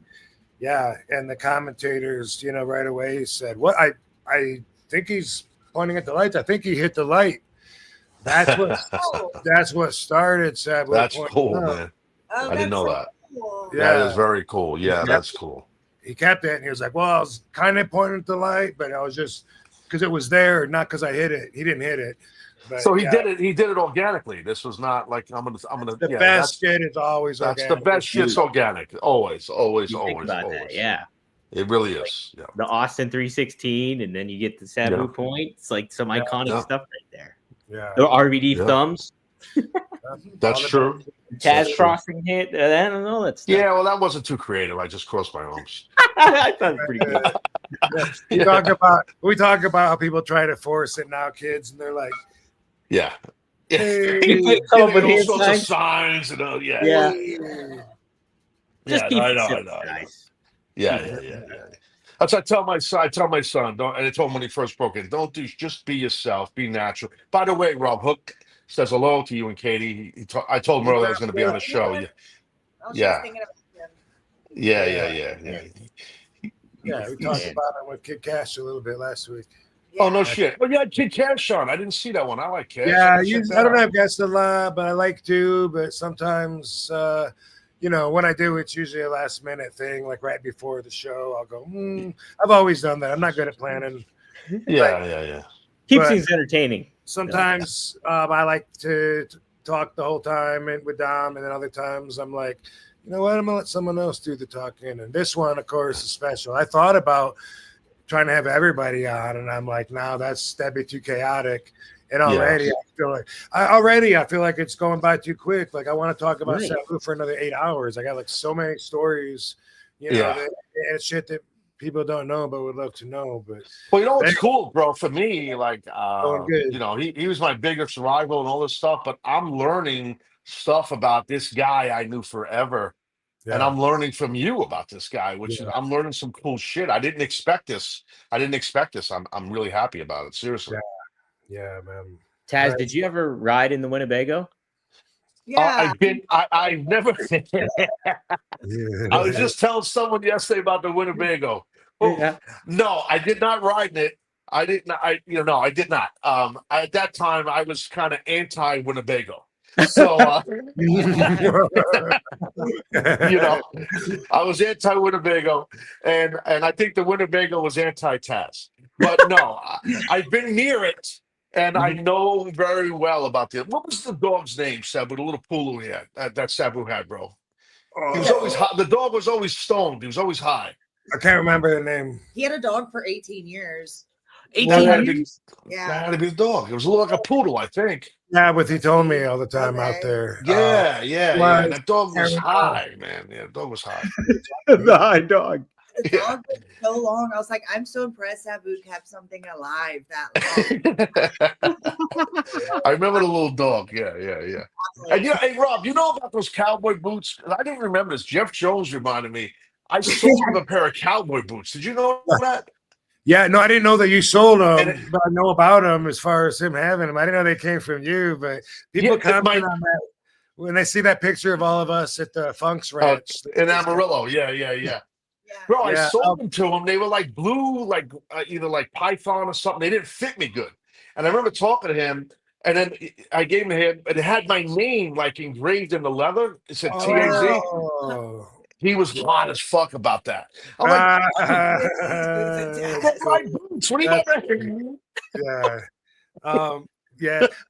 One time somebody was talking about his fashion choices, and he said, it was him saying, "Oh, I know." He said he was walking at the airport, and he said he passed his reflection. And he said he looked. He said he looked at his reflection, and he had the cowboy boots and the shorts, and the ECW sweat jacket and the ball cap. He was like, "Wow!" Baseball cap backwards, always backwards. Backwards, yeah. He popped himself. Yeah. That's great. Yeah, man. Yeah, I'm trying to think. Like there were so many times, and we're not even talking about when you wrestle Sabu. Right. Like some of the shit he would say in the ring, like during a match, or like if he's selling and something hurts, or you maybe potatoed him, which I might have done once or twice, but I promise you he got me back. But I knocked him out. I fucking broke his jaw. I fucking that so many times. Funny though, bro. He would sell. Oh man. Oh, fuck. I remember in Trenton when he shit in Trenton, we had a tag match with Dreamer and Sandman, and he shit his pants during the match. Yeah, that's stuff. I didn't remember that. Yeah, we were all like trying to avoid it. I mean, he's my partner, but yeah. We did this spot where I'm down, and the one that the Hardy Boys stole from us, where I'm on my motion. Jumps off my back and does a leg lariat into Dreamer. Dreamer's like, "Oh, get out of here! You shit your pants." That's how he discovered it, I think. That move was, "Oh, you shit your pants." Was like, I know. I know, I did. That's how he would be. Oh man, bro, we wrestled on that Raw when we did that shoot invasion with WWE. We did the WWE invasion, not within WWE, when ECW right before Bailey League. Yes, like right before. 97. Yeah, and then I was wrestling Mikey Whipwreck on Raw. Sabu's supposed to come out and he wanted to jump off the R. He had the big RAW Raw, Right. Yeah. and he wanted to jump, and WWE was cool with it. And Team Taz, like I had all my guys, they were going to catch him. So he's going to be. They kind of ran over there, and then Sabu's supposed to do this big dive, but he falls off the fucking R. He just fell off, like it just. Didn't it kick back when he pushed? It kind of did. Yeah, that's kind of what happened. It wasn't like strong base. Like the and ladder, I could hear someone holding the ladder. Correct. Exactly. And I could hear. I'm in the ring. I hear him go. Oh, fuck. I heard him. I'm trying not to laugh while it's happening because I know nothing's gonna hurt this fucking guy. You can't hurt him, And Those then people there to catch him. You guys were there to catch him, or someone was, right? it was Team Taz. It was like 6 guys, young boys. And just landed on the ground in front of you. A couple. He landed in front of like Chetty's the only one. Chris Chetty's the only one who got a little piece of him. I think, if I remember correctly. They felt bad. They tried, but he just came up real short. You know what I mean? But he was okay, thank God. But yeah, and we would always joke he fell off the R. He fell off the R. It was like an inside joke. Hey, to answer the only question that we've taken so far, Sabu always gave advice to everybody. I feel like, well, not everybody, but I mean anybody that wasn't his age or older. It seemed like he was comfortable anyway, saying, "Oh, don't ever do that," or you should do more of that. Like he was assertive in that way. And one of the best advices he gave me way back in the USWA days, he told me and Dango, you remember Dango, Taz, right? I do. Yeah, I haven't heard his name. Now their best friend that died. Yeah, both of them. Yeah, I do remember him. Yeah. Now they want to find out he's got cancer too. So, oh, geez. Boom. Yeah. But Sabu, we were talking about the girls there. Me and Dango were right out of high school then, 1991. Wow. We're really a year and a half ago, 2 years ago. Anyway, we were talking about the girls, and it was Miss Texas, the black. Oh, Jacqueline. I guess it would have been. Yeah. Anyway, we were talking about her in flirty or whatever, and Sabu is like, the girls are the boys. You don't fuck the boys. That was some of the best advice to answer your question. Sabu said, don't fuck the boys, and the girls are the boys. And so, first off, when I met Katie, she didn't have to hear like years of rumors of me getting with everybody in the business, like a lot of the guys and girls have. What I mean? That's a recipe for disaster. Because I was faithful even to the wrong person, because I believe that was a good moral. And anyway, and I didn't try to fuck the other boys. And then, but also above that, even it was, like you were saying, Dom, with his actions, way that he told me, really rubbed off on me. Actually, him getting married made me want to get married too. I remember the whole thing, because I knew that he loved the business more than anything. But when his wife, and this was his Japanese wife, he told me when she would be in the arena, man, he would not only break kayfabe and bring her in the dressing room, but he would get a chair when there's not even enough chair for all the boys, and he would pull a chair out for the wife to sit. If anyone else did that, they would and should probably get smacked across the face, kicked out of the dressing room. That's so anti our omerta, our rules. It's so against that. But the fact that he put her so important that he would do that, and he would say, what are you going to do? Give me the heat for it. I'll absorb it. That really rubbed off on me and made me want to make my wife priority. And then because of that, when I got the right person, she already knew that I had all these morals because I had a great reputation, but also she was able to trust me right away and not ever worry about if I'm going to screw her over or whatever. Like most of our peers do.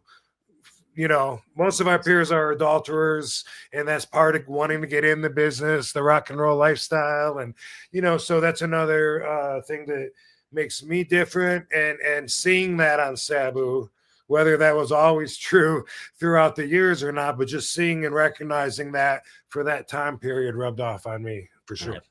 Absolutely. Yeah. Good stuff. That's a great answer. Better than my answer was. Yeah. Well, I wanted to get that in because, It made me who I am. He made me who I am. I mean, it's not just the wrestler in the ring. Yeah. But Yeah. when you're 18 years old, you're so impressionable. Yeah. You know, in your 20s and your 30s, you're still impressionable. I didn't grow up till my 40s.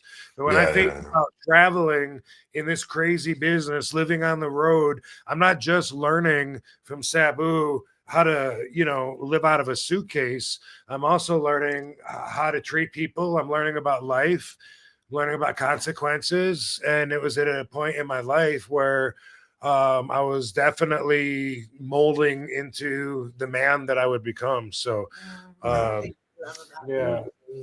Oh, how nice is this? That's This nice. is great. That's nice. I just have my cat over here. That's it. And part of that would be sometimes eventually, and this was more after ECW, I would know when I didn't agree with his decisions, and I would know, like, Sabu, that's not it. You know, why don't you keep that money instead of just dropping it? You don't know what she's doing with it, and even that helped shape me. You know, wanting to do things that he did and emulate him, and also wanting to not do other things. You know, that's all part of being influenced. Absolutely, no doubt. Yeah, so it's good to balance it all out. Yeah, for sure. Yeah. Seth, he did say thanks for the $50 too, Seth. Jeez, oh man. Oh, wow. Whoa, You're so generous. Seth is our sponsor. $50. Yeah. Love and respect to Sabu. Wearing the Venice Beach Club shirts. Yeah. You haven't been around, but maybe Yeah. hopefully you've seen him on the shows too. He's got some good Really? merch. That sounds cool. I'm telling him it. because they're his shirts. Yeah. Yeah. He's the guy that does the song again. He's the Oh, no song kidding. guy. Okay, nice. A little higher. Sing it down. Steph A little does it. higher. Yeah. Wow. Look at Dom. Love and respect to Sabu. I'm lucky to get to see him wrestle a ton back in the day. And Taz, too. What's up, Taz? Love you, bro. I say Rocket Buster all the time. Yes. That's old school. Wish me luck, guys. Had open eye surgery in the morning and feeling like hell right now. Good luck on that, Seth. Good luck. Heal up, bro. Hope you Heal can up. hear us okay. You're missing a very handsome Taz tonight. You are. Yes. See that? Taz, you look dashed tonight. You look dashed. Thank you. Well, that's right. That's what I aim for. Slong Dong Silvers, thank you. He says, pardon my name. I got to referee 2 Sabu matches, one with Genie, 2 I will never ever forget. One love and RIP to the legendary Sabu. Nice. That's Yeah, nice. very cool. You know, everybody knows when he lost Genie, he was really, really hurt. And man, it took until just a few months ago to start seeing him feeling like happy again and stuff, you know. Yeah. So Yeah. Didn't he always have the card on it that he wore to? Was that Or lanyard. you know, something else that people probably don't know, he prayed before every match too. He would get down on his knee on the ground and he would pray, and he had the cross hanging from his rearview mirror in his car when he had a car back in the day when we would drive around to all the towns and stuff. And he definitely was a man of faith, because I had several conversations with him about it. Wow, that's Yeah, really, that doesn't surprise. I didn't know to that detail as well, but that doesn't surprise me. I've seen him drop and do a prayer before match. I have seen that, but yeah, I didn't know it was that short. Yeah, but that's awesome information to know. Yeah, I didn't know he was strong in faith too. That's pretty cool. Yeah. Frankie, you always ask the good questions. $5. Who were some of Sabu's closest friends in ECW? Also, when did you guys start having awesome matches with Sabu? So I'll just say this: as far as like who his closest friends were, I mean, he was friends with everybody. I mean, obviously Rob was his closest friend. I mean, we all kind of knew that off the jump, you know. But I can't name one guy in that locker room that did not like him.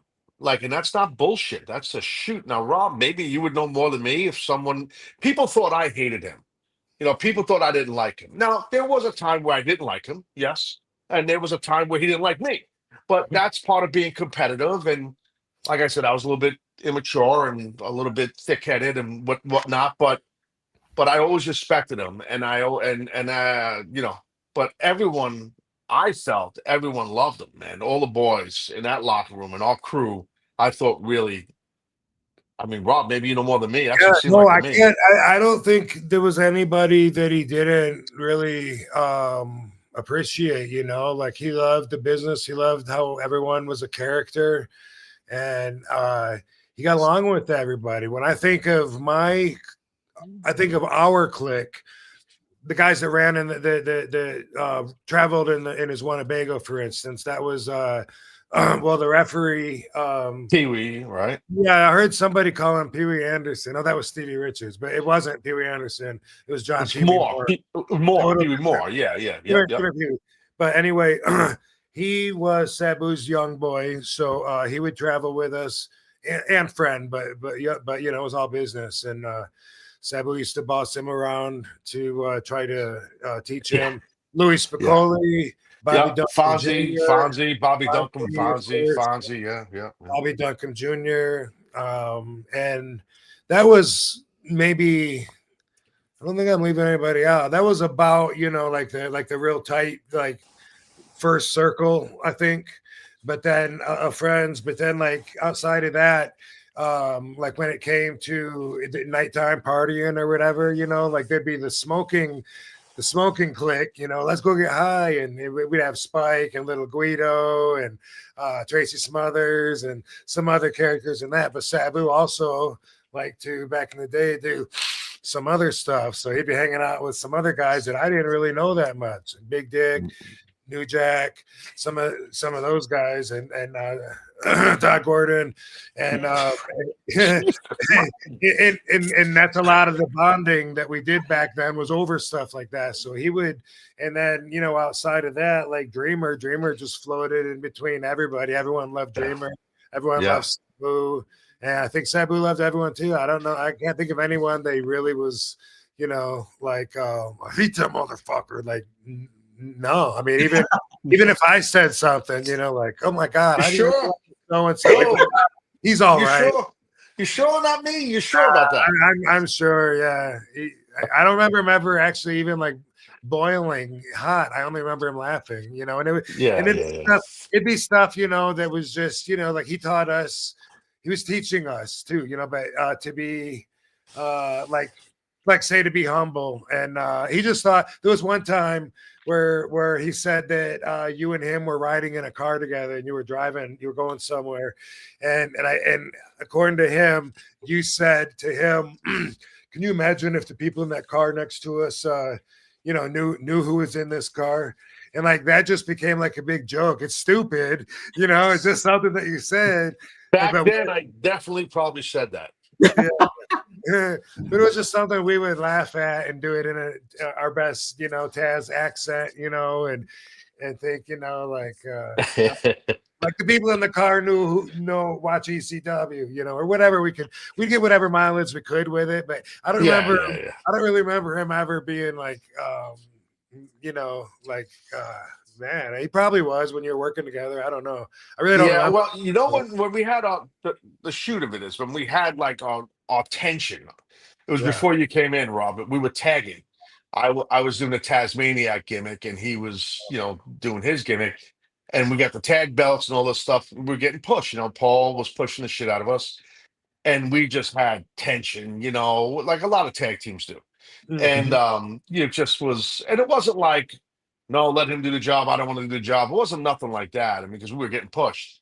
It was just more egos. We both, you know, to be successful in this business, you got to have some sort of an ego, and all pro wrestlers do. Well, I think all entertainers do. You have to, and for sure.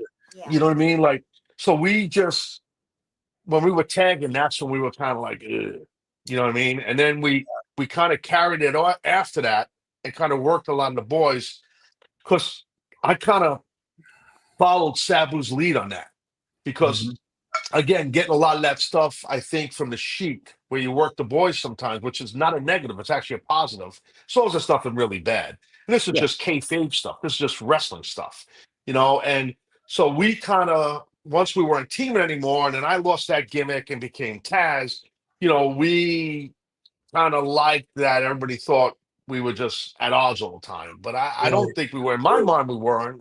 We respected each other, you know. Absolutely. I think and like I told you off air, like I was catching up with the, you know, the Barely Legal up to 1997 and all that stuff, and just seeing the long-term story aspect of it all, and the cool dynamic that, like, how good you were on the mic in the ring and like kind of establishing this, and how integral of a part Fonzie played in all of it too, I thought. But then you had that aspect. And I was almost comparing it in my head like to Jaws in a way, because it's like you never see the shark, and like Sabu at these times were like you didn't see Sabu. And then there was that aspect of you're the one doing all the talking, and Sabu was not one to do all the talking. Correct, because Sabu didn't talk, and I can't take credit for any. It was Heyman's idea. Sure. I mean, just flat out, it was all Paul's idea. And it just worked because I was able to build heat. The Sabu was over like Rover, man. He was just fucking over. So the more he wasn't there, and the more shit I talked about him, the more of an asshole I came off like. Right. And I knew what I was doing. It was by design, and it worked. Sabu knew it too. It's work, right? We're telling stories. Absolutely. And it's something that was really refreshing to be like, man, this is going over well over a year, and then some. And it's such a cool aspect of it all. You gotta have that long-term storytelling. And then Rob came in and ruined the whole thing at the end of Bailey Legal, and he jumped me. Yeah. Someone asked both. They want to know both of us when we started having good matches with Sabu. For me, I don't know, because like I didn't realize, like when I was green, I didn't think that I was green. I didn't know that I was green. You know what I mean? When I got ECW at 96, like I said, I was still really young and green. I wrestled Sabu right off the bat. Afterwards, after our first match that we had at the ECW arena, when I went back to the dressing room, the boys were on their feet back there, and they all clapped, and they were all waiting by the door, and I had to like walk through them while they were clapping, and I didn't understand like why they were clapping. I really didn't know. It sounds weird, but I really didn't take it as if they were applauding me. I'd never seen that in business, in the wrestling. Yeah, it wasn't something that I didn't recognize it, and I was taught, you're either a fan or you're a wrestler, that whole thing. Same. Yeah. So when Sabu came back afterwards, and then I told him what happened, and I said, what was that? And he said, because I thought maybe it was a tradition they do at the end of the show. I don't know, but he said, well, he goes, that was for me and you because they really liked our match. And I said, really? And he said, yeah. He goes, me and you have matches like that all the time, but they'd never see anything like that, So that's cool. Yeah. That's what he. Yeah. To answer the question of, I say this humbly, I started having good matches with Sabu the first time we worked, but it was him, not me. It was his ability. It was his ability to sell. It was his ability to do these death-defying moves. I was just a base guy throwing a couple suplexes, to be honest with you. So it was just him. That's what my role was, and I didn't have to do much, like he was the star of the show, not me. So it was easy, I mean, seriously, I just had to be mean and do some good offense and let him do his shit. I mean, that's kind of what we always did. Absolutely, yeah. Now, Taz, did you notice a lot of, like, when you wrestled somebody like Rob or Sabu and stuff like that, you were trained by Johnny Rods, correct? Correct, yes. Yeah.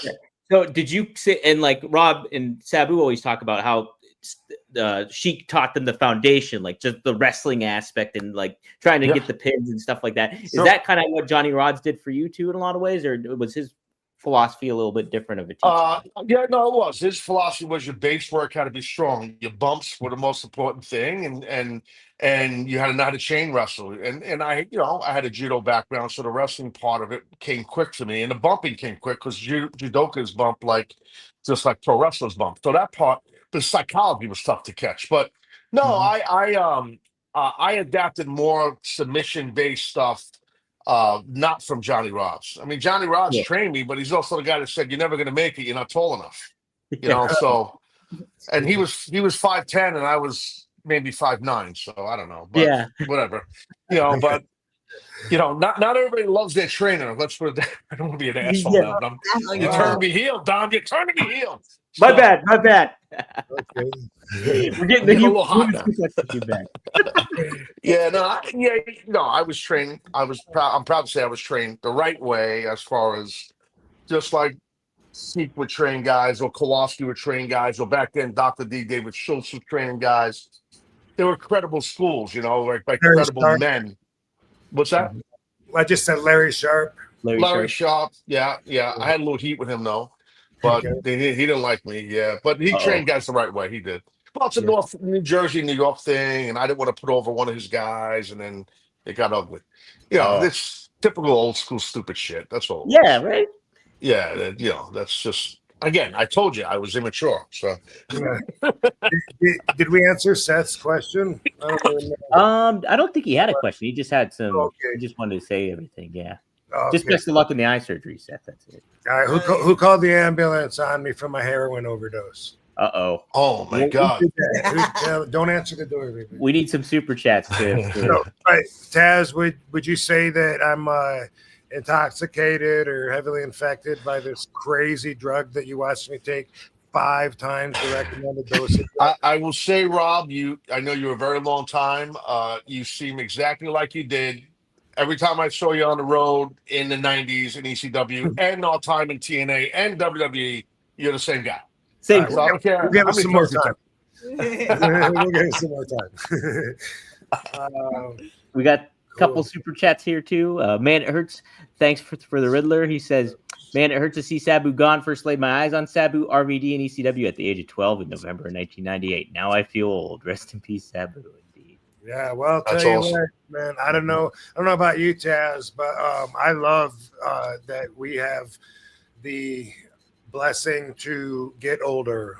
Sabu ain't gonna get no older, Right. And Yeah. and for people that don't know the real man and just want to have him an image in their mind, they might say, "Oh, I don't want to think of him when he's old and crippled." Yeah.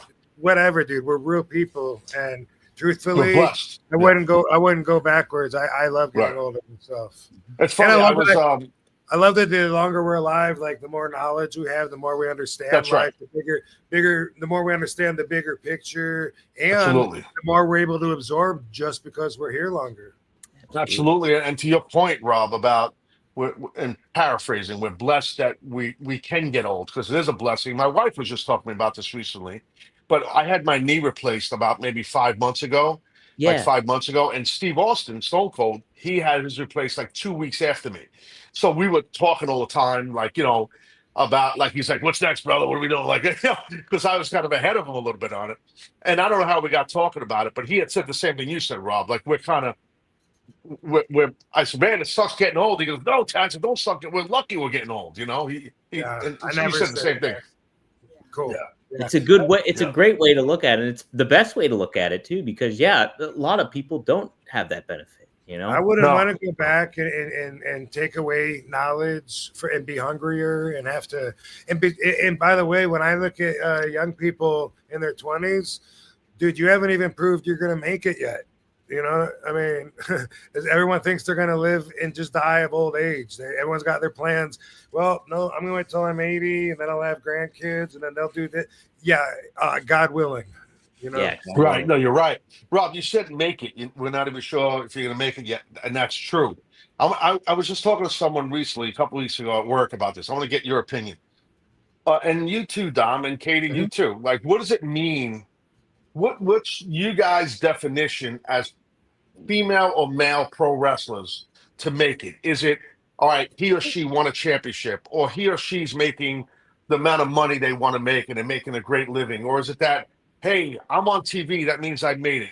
What does that mean to make it, in you guys' opinion?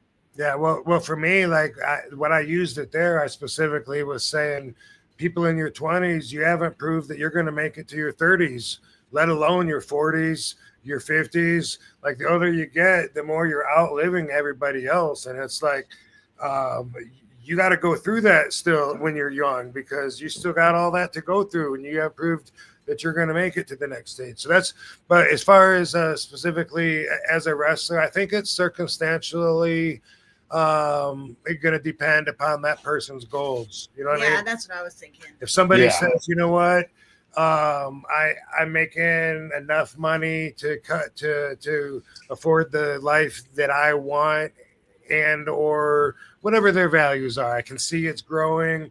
My paying my dues is paying off. I can see where it's going. I'm in a place right now where Everyone can look at me as successful, but really, it's by somebody's own standards of success. That's what I think. Okay, I great think, answer. yeah, and I think too, it's like I look at people on television and stuff like that when they're wrestling, and I'm like, oh man, they're really underutilizing this guy or gal, or like they're jobbing out all the time or something like that. And then I take a step back and I'm like, well, maybe they don't necessarily care about that if they're doing like they're getting to work in the ring, and maybe Right. that's what they They're love. on TV. Yeah. They're on TV and they're making a fair amount of money to support their family. Like it's because I would always think about like, oh man, you got to push this person or you got to make this. It could just be to make it to even have one match. That's how I Sure. looked at my own goals Sure. when I was young. Yeah. I was Yeah, like, yep. bro, I'm gonna be a wrestler. You know, I'm gonna at least give it a try. I don't know if I'll last. Yeah, so at my first match for me, I would have been like, dude, I made it. Look at me. I'm a pro wrestler. Right. I'm on a card. Right. That would be, that extreme.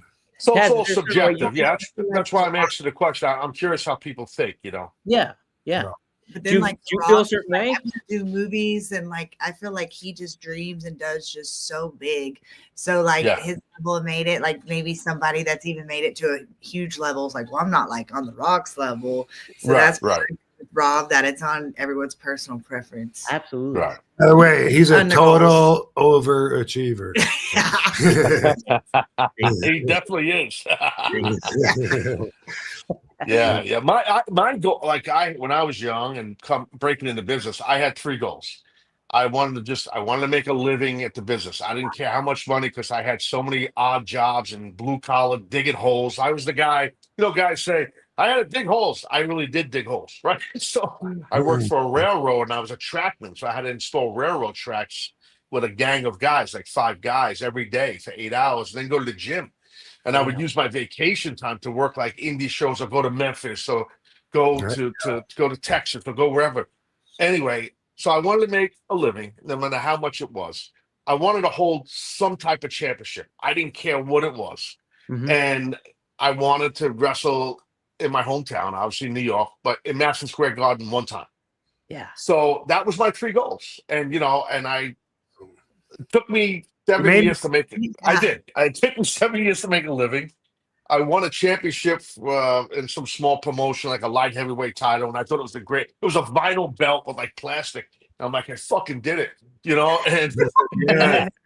and then I debuted for WWE at the Gardens, and I beat an Olympic gold medalist. So I was like, I did it right. So Yeah, you did pretty good.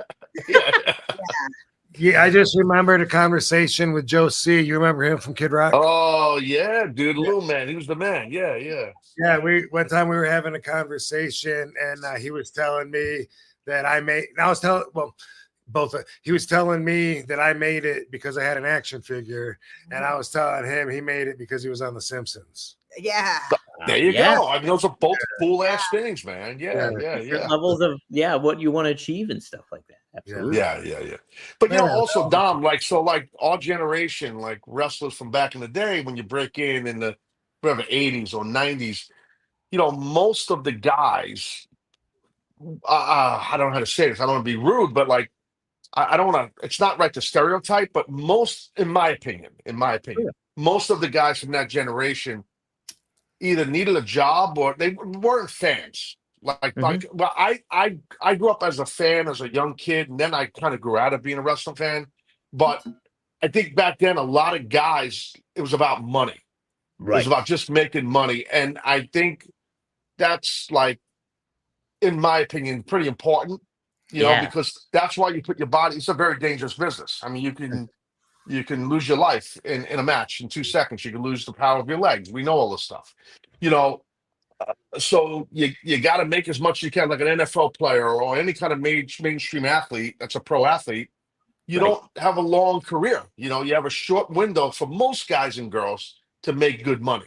So you got to make it while you can, in my opinion. Absolutely. Yeah. I remember that's what they push on you in high school. What are you going to do to make money? It was always about the career and the next step and trying to prepare you. And I knew I wanted to be a wrestler, so I didn't have to have a regular 9 to 5. Yeah. So you I'm sure you had some kind of jobs when you were young. You probably had jobs, summer jobs. Yeah, I'm sure. When I was saving money for wrestling school. Yeah. Nice. That's awesome. Yeah. That's the great thing about it. And it's such a fascinating thing because you get instilled, okay, you got to make money at something, but to find something as wild or like such a off the beaten path as wrestling and wasn't to do offered that, on career day. Yeah. it wasn't. Yeah, you didn't necessarily get that. On the job board or anything like that. Especially when you don't know any famous people or don't know wrestlers, then it seems even more like just a crazy dream. Yeah. Right. Yeah. It seems like my town nobody knew anybody famous. So yeah. And you think about like getting to that level where you're like, oh, I'm making money off of something like this, and in turn providing for my family, or like, that is a good level of success where it's just like, and you're in a rare breed of stuff like that. I think. Yeah. And a lot of people think, well, especially in today's climate in pro wrestling, if you're with AEW or WWE, the house shows is kind of a thing of the past, so you're not on the road as much as you were, which is good in a lot of ways because there's less addiction to pills and all these dangerous drugs from pain because you're not working as much, but you still have to put the work in. People think, oh, you're working 1 day a week. Well, that's a crock of shit because if you're on the road, you're traveling. So those days are coming off your 1 day a week, and you got to lift every fucking day. You got to fucking train. You got to make sure you're doing your cardio. You got to have your nutrition right. It's the real work gets done. What people don't see, that's where you put the work in that no one sees. Mm-hmm. Yeah, you're doing. It's almost like you're doing the ring stuff for the fun of it, but a lot of that. That's That's usually the easy part. Yeah. Yeah, that's usually the easier part, not for the fun of it, but yeah. The prep is a bitch. Ow, I could only imagine. Seth follows up. Taz, how is your knee? Great. My new knee is the only pain in the ass, Seth, with this knee is the airport because I got to let them know I got metal in my knee. So now you get fucking Pat Down Jones. I'm basically getting felt up every week here. So and it's but the knee is doing great. I mean, I was having so much hard time walking through airports, man. It's just I had bone on bone for a long time in that joint. I tried everything. I tried stem cells up the wazoo. I tried all sorts of shit. But yeah, I appreciate Seth asking, but no, it's phenomenal. And anyone who ever needs a knee replacement, I strongly suggest it. Oh man, yeah, definitely. Yeah. Yeah. My mom got both her knees replaced and she didn't feel it felt great for her. So that's awesome. That's awesome, man. Seriously. Rob DW, thanks for the 20 pounds. RIP Sabu and an absolute legend. Whose idea was it to have Sabu break his silence and actually call Taz out in the original ECW? Do you guys remember? Was that Paul probably? I believe it was Paul. Maybe Rob knows better than me, but I think that was Paul. No, was I there yet? Or was it before I got there when you were working with him? I'm not sure. When that happened, you weren't there yet. I don't think you were there yet. Yeah. I know they were building, like I kept hearing like you guys weren't touching yet. You were just like a build, like when I got there. Right. I just where it was a long time and it was meant to be like, make everybody wait, and everyone was waiting, and it was like everything, like everyone was into it like so much. Then when I came, I got like kind of in the middle of that and stuff too, and muddied it up a little bit, but no, it was good. I don't remember when he said it. I don't know the answer. It's coming back to me now. I do remember that Sabu did not want to do it. Paul's got a much better memory than me, but he didn't want to do it. He didn't want to say it, but Paul felt it was very important. And, Paul, Sabu at the end of the day did listen to Paul on that, and I think it was the right thing. But yeah, it was. I'm 99.99% sure it had to be Paul because it wasn't Sabu's idea. Yeah, there's no way Sabu did not want to talk. No, and I do remember having that talk later, or the same experience when Vince wanted him to talk. And there you go. Yeah. Right. I always knew that, of course. Yeah. Couple just comments here. Dan Norton, thanks for the $5. First time I met Sabu was also my first time meeting Taz in person at Wrestling Universe in Queens. Great memory during the Taz show days. So he gets a shout out. I remember that. I actually forgot that we did that signing together, Sabu and I. Yeah, that's right. A lot of people might not know Conrad Thompson, right? We did Sabu and I did this is maybe about 2 years ago. We did a podcast with Conrad where we watched Barely Legal together, the pay-per-view. Yeah. It's pretty cool. So people could check it out on YouTube where Conrad stuff, Absolutely share it out. Yeah, for sure. Josh Kelly adds for the $5. He says the main event of the first hardcore TV I ever saw was Sabu versus RVD from Hostile City Showdown. It changed the way I viewed wrestling forever. So good stuff there. Yeah, I enjoyed that. The series of matches that we had when I first came into ECW in '96, like that was all obviously very pivotal in my career. And so much of that was just organic. Even me not shaking his hand, like I didn't know I wasn't going to shake his hand. You know, Yeah. I didn't know that was going to until he's extended his hand and goes, "Don't shake it." And I was like, "What?" I was like, "Oh my god, these people are going to put on me," and I'm brand new, trying to get over. That's this match. Oh no, that might be a stretcher match. Yeah, that might be stretcher.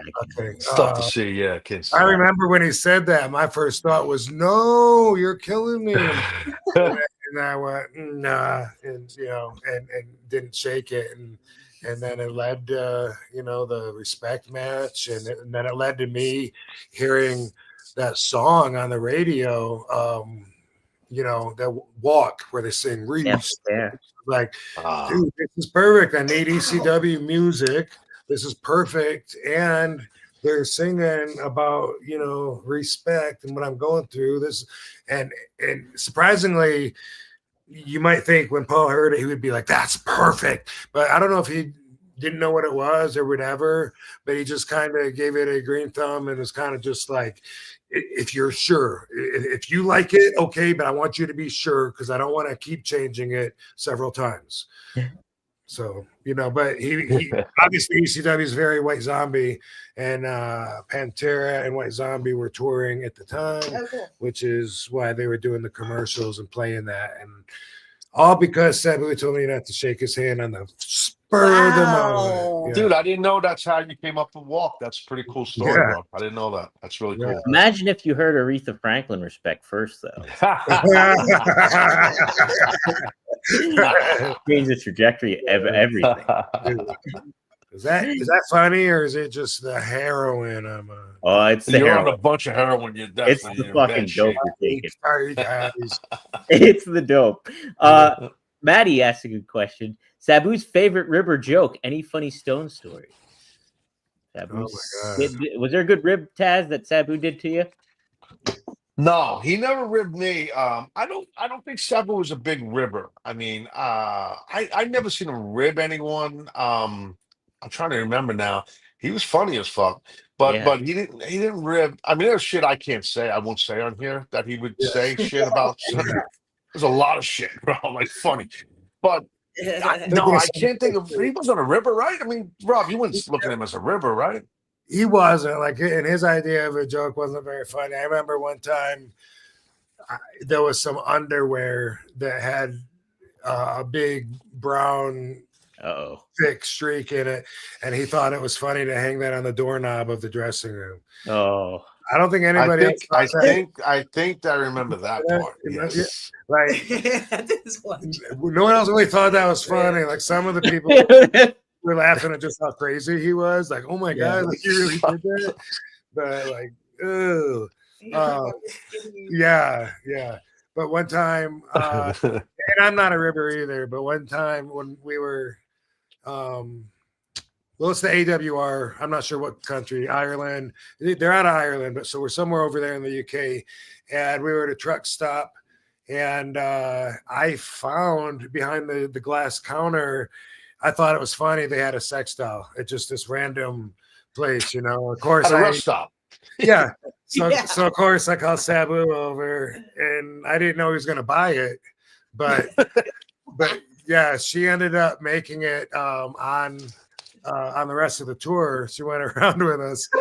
She was in the dressing room always, and they were trying to do funny stuff with her. Yeah. I have all this on RVD TV actually on video, but one night, Gangrel had a coffin match, and me and Sabu are sitting in the bleachers behind the curtain where you can't see, hanging out, and the coffin is down there below me, and we're talking, and I was like, man, we should put the we should put the blow up doll in the. Can you imagine, like, if she was filled with helium and during the match, they open up the lid and it's floating up to the ceiling, and we're laughing about it. And it's like, man, too bad we can't get helium. And then they're going to throw the idea out, and it's like, we can still put her in there, though. Right. You know? Sabu was committed. I'm going to do it. I'm going to do it. And like, I can hear it. He went and he put the blow up doll in the casket that's waiting behind the curtain for dude Gangrel to use to open up during this match, and we're watching it like a dog that hides your bone. That's a pretty good rib right there, though. That is a great rib. I thought so, yeah, but we were laughing so hard we're crying, and we're just by ourselves, kind of by the coffin, looking, Anyway, he told me, "You owe me for this. You owe me for this." So sign those papers. He told me he thought it would be a good idea to get a picture of it instead of just leaving it alone. She goes over and she lifts it up, takes a picture of it, and then Anne, the house mom of the tour, saw that and saw us laughing. And then she's like, she knows something's up. So she comes over, lifts it up, and sees it. And she did not think it was funny. Oh. I don't think Joey Cabaret, the promoter, thought it was funny either. I don't think they appreciated our sense of humor. They were pissed because we were like in a high school. Yeah. Oh, I guess that would kind of make a little sense. But I'm sure the high school kids would pop though. Yeah, they would pop. Right. But that was the rib that almost was, but never was. Even if he would have just lifted it up, and even if only Gangrel saw it and he had to close it real quick or whatever, even that would have been hilarious. Oh, that would have been great. Out in the middle of this. That's pretty funny. That is pretty funny. That's good shit. Yeah, absolutely. Well, geez, we got $100 one. 3 Diglets. Wow. New sponsor. Wow, thank you. He says, "R.I.P. Sabu. We got Sabu versus Mysterio the other day. Sick as fuck. Van Dam, Taz, you both played a major role in my life in helping me become the quintessential stud muffin I am today." There you go. Good. There you go. That's cool. Yeah, Sabu versus Rey Mysterio. That was quite the match. Indeed. Yeah, I'll always remember the top rope to the DDT through the table, right? Yeah. That whole show was great. The ECW and number 2 was great. So proud of those shows. I tried to get Taz to wrestle, remember? And they were like, "Oh, my back, I'm done. My pussy and my crack." So I'm like,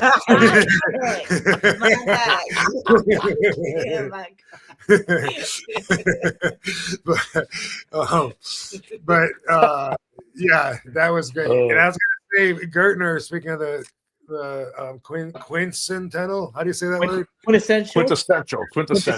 Yeah, Taz got it. He's got it. I speak for a living, you know what I mean? Yeah, you do a little bit of that.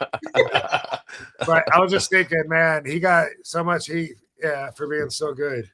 That's just the locker room mentality, the way it is. Absolutely. Yeah, he was a heat magnet, brother. But backstage, I'm talking about. But he's a good guy. From the outside, he did. Yeah.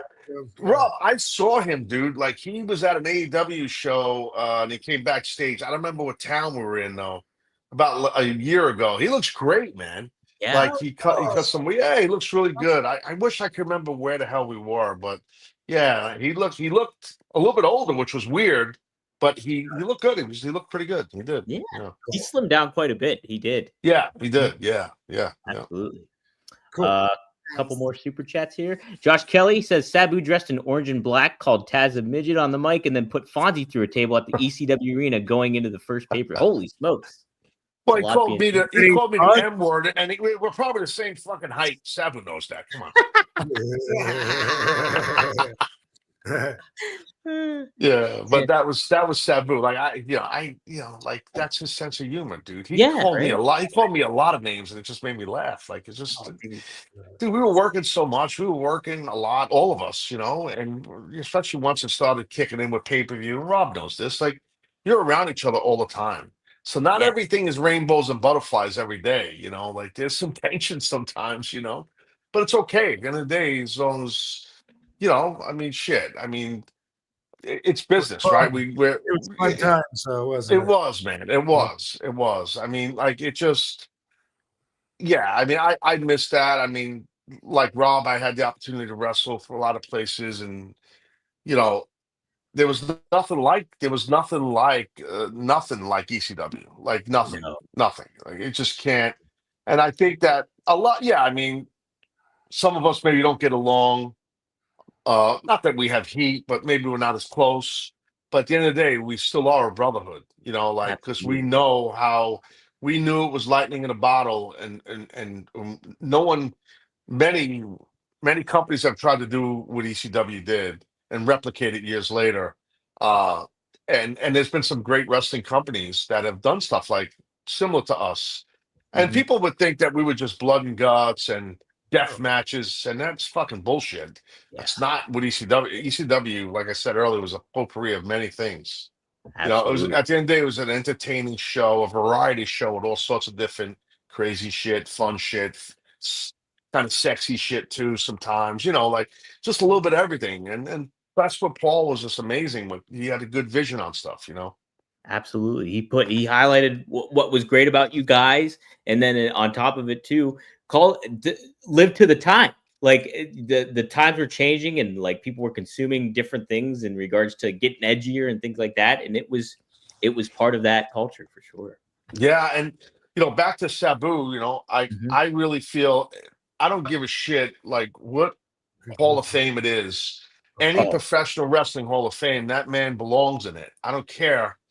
I don't from WWE's Hall of Fame to everything else. I know there's all. I'm not in any Hall of Fames, and that's fine by me. I don't. I sleep well at night, and I'm proud of what I've done. But I know this much: Sabu needs to be recognized for what he did, and I wish it would have happened while he was alive.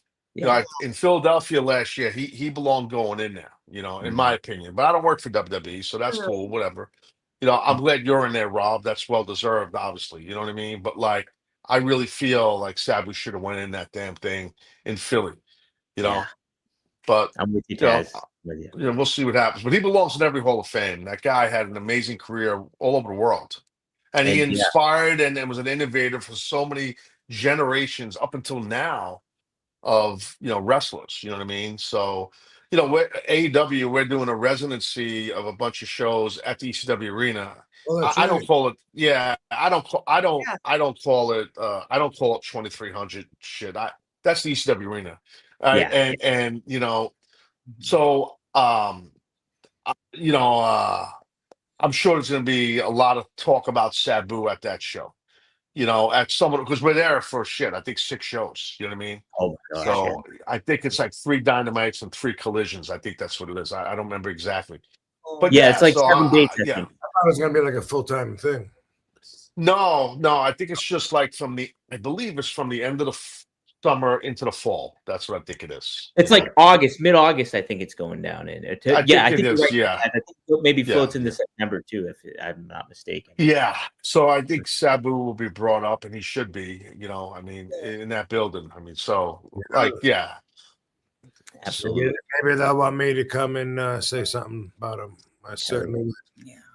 Oh I yeah. think that would be awesome. And you know what I mean? Why, An of invite. course. What, bro, I don't have that kind of clout. You know, you know me. Shit. If I had the book, you'd be at every show, and my son would be the world champion. Well, TK is a big fan of both Rob and Sabu. I know with the stretcher match. Yeah, I'm sure you heard about that. He was there for that, right? Yeah. yeah. I heard that. Right? Yeah. Did Tony tell you that, Rob? And you guys talked This about it? match. Yeah, I remember we talked about it. I don't remember exactly what we said, but yeah. I Yeah, think I yeah. spotted him in the crowd actually, Taz, because there was a guy that looked like his dad, and beside him was a little kid with an orange shirt on. I was like, I think that's Tony Khan.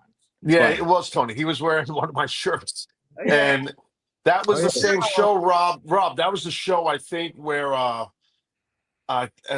Dr. Death was there. I did something with Oh, Dr. right. Death on that Oh, show. I don't remember what it was. Doctor's in the house. Maybe. That's the one. It Yeah. might have been. It might have been Brian Lee and me. It was Dreamer, Brian Lee. I don't remember the fuck. It was a tag, I think. Brian Lee was. Remember Brian Lee, right?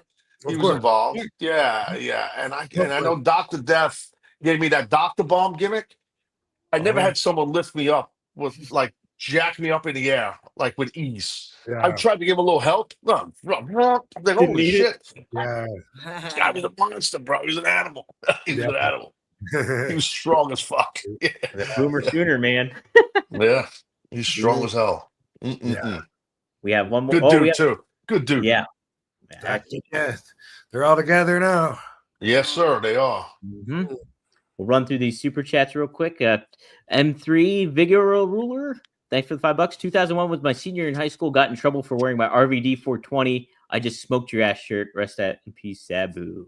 So I designed it. Designed it. Awesome. See, that's so cool. Wow. I remember talking to Rob. I remember talking to you about it. Like, I don't know if it was about the yin yang or to smoke your ass. I know we talked about it before I did it.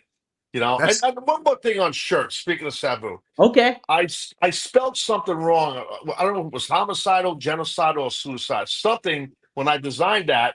I know you're laughing already, Rob. I see you smiling away. It's just funny And- already. Spell it right, yeah. No, bro, because it was an accident. Right. Again, New York City public school Oh, and he system. said you did it on purpose, right? And Sabu thought like I was ribbing him, and fans thought that. Like, no, Paul's like, Roger, spell it wrong because I can't fucking spell. And there was no Google. There was no Google in 1997. No. Man. Yeah. Dang it. Hey, I've done plenty of spelling errors in my dirt sheet writing days, so There you go. I empathize. Blaze the Bingo Hall. Hey, an appropriate name. $5. Rob, was Sandman's spot at Sabu's last match supposed to be you if you didn't get injured at MLW, or were you supposed to have any involvement in it? Never talked about it. Oh, how about Yeah, that? never talked about it. There were, you know, we'd have to visit an alternate universe where I didn't break my feet and see what would happen. You know, Yeah. I wish I would have went now, but. Yeah. But we were talking about it last night, and I wish I would have went, but I don't regret it in the way that, of course, given the circumstances, I was not going to go anywhere. I didn't have to go being rolled around in a wheelchair, especially at a wrestling show, and have all the fans see me being wheeled around more than I had to.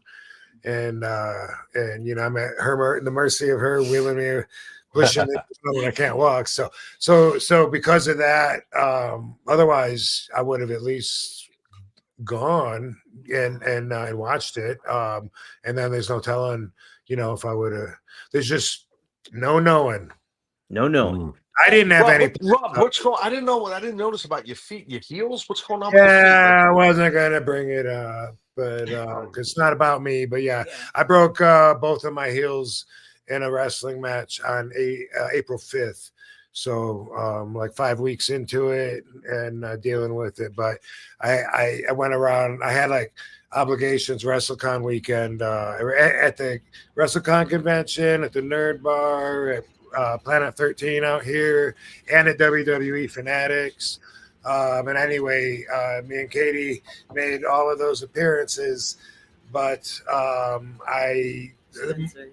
but I didn't go. I said Planet 13, yeah, but I didn't go. I didn't go to any of the fun stuff or volunteer stuff afterwards, and the whole time I was sitting at a table, so most people didn't make. They didn't know. Yeah, they didn't know, or if they did know, everyone was just like, "Man, heal up." Nobody made a big deal about it. Which was it a bump? Like, how did you took a? Yeah, like you know, off the top rope down to the floor. And I see. Yeah. usually, I the guardrail kind of catches me, and really, I guess I was just complacent. Like I never once even looked to see how far the guardrail was or whatever. I just kind of assumed it's going to be there, just comfortable, you know, with the thing. And my feet weren't ready to catch me, but I didn't get the guardrail, and instead, like crack and So I just spilled heroin all over. Oh, not the heroin. All right, guys. Here goes another. Not the black tar. Yeah, here goes another 8. So, Man. You've proved your point. I'll Proved your stop point, there, sir. You got it. that's what I was waiting for. Thank you. Okay. So now wait, that's 8 times the I think the recommended dosage amount. So maybe if I take heroin all the time, my sensors are dirty. Man. Hey, here's a question from Frankie Turizo, $2. What's your craziest spot with Sabu, both guys? Do you remember a craziest spot? A lot of them. Right. Like spot he did the chair springboard off the chair. I was on a table in the corner. No, that was a different spot. There was one where he would put the Rob might know the spot better than me. He would put the table like kitty corner, like by the guardrails on the outside, like behind the ring post. So the table would go across. So it was sturdy. And then you'd be on top of the table. He would go off of the top turnbuckle. And I don't know if it was a leg drop or like a double axe handle, but holy shit, it hurt like a motherfucker. I mean, because it was like all his weight just, and he would take care of you, he was a pro, but sometimes with that type of shit, and then the guardrails didn't give as much as they should have. So the table didn't break as much, which is not fun when the table don't break. It's not good. So yeah, that was probably off the corner with the tables, probably. Yeah. Ooh. How about you, Rob? I guess, I remember the stretcher match at the time was my favorite because we were doing stuff I'd never done before, taking the bump on the stretcher, but there was a time not long after this match, because I was still new-ish, I was on my heel run after working with Sabu, or still working with him, actually, obviously, but he gave me this move that was a fisherman buster, but it was like off the ropes. Oh. Yeah.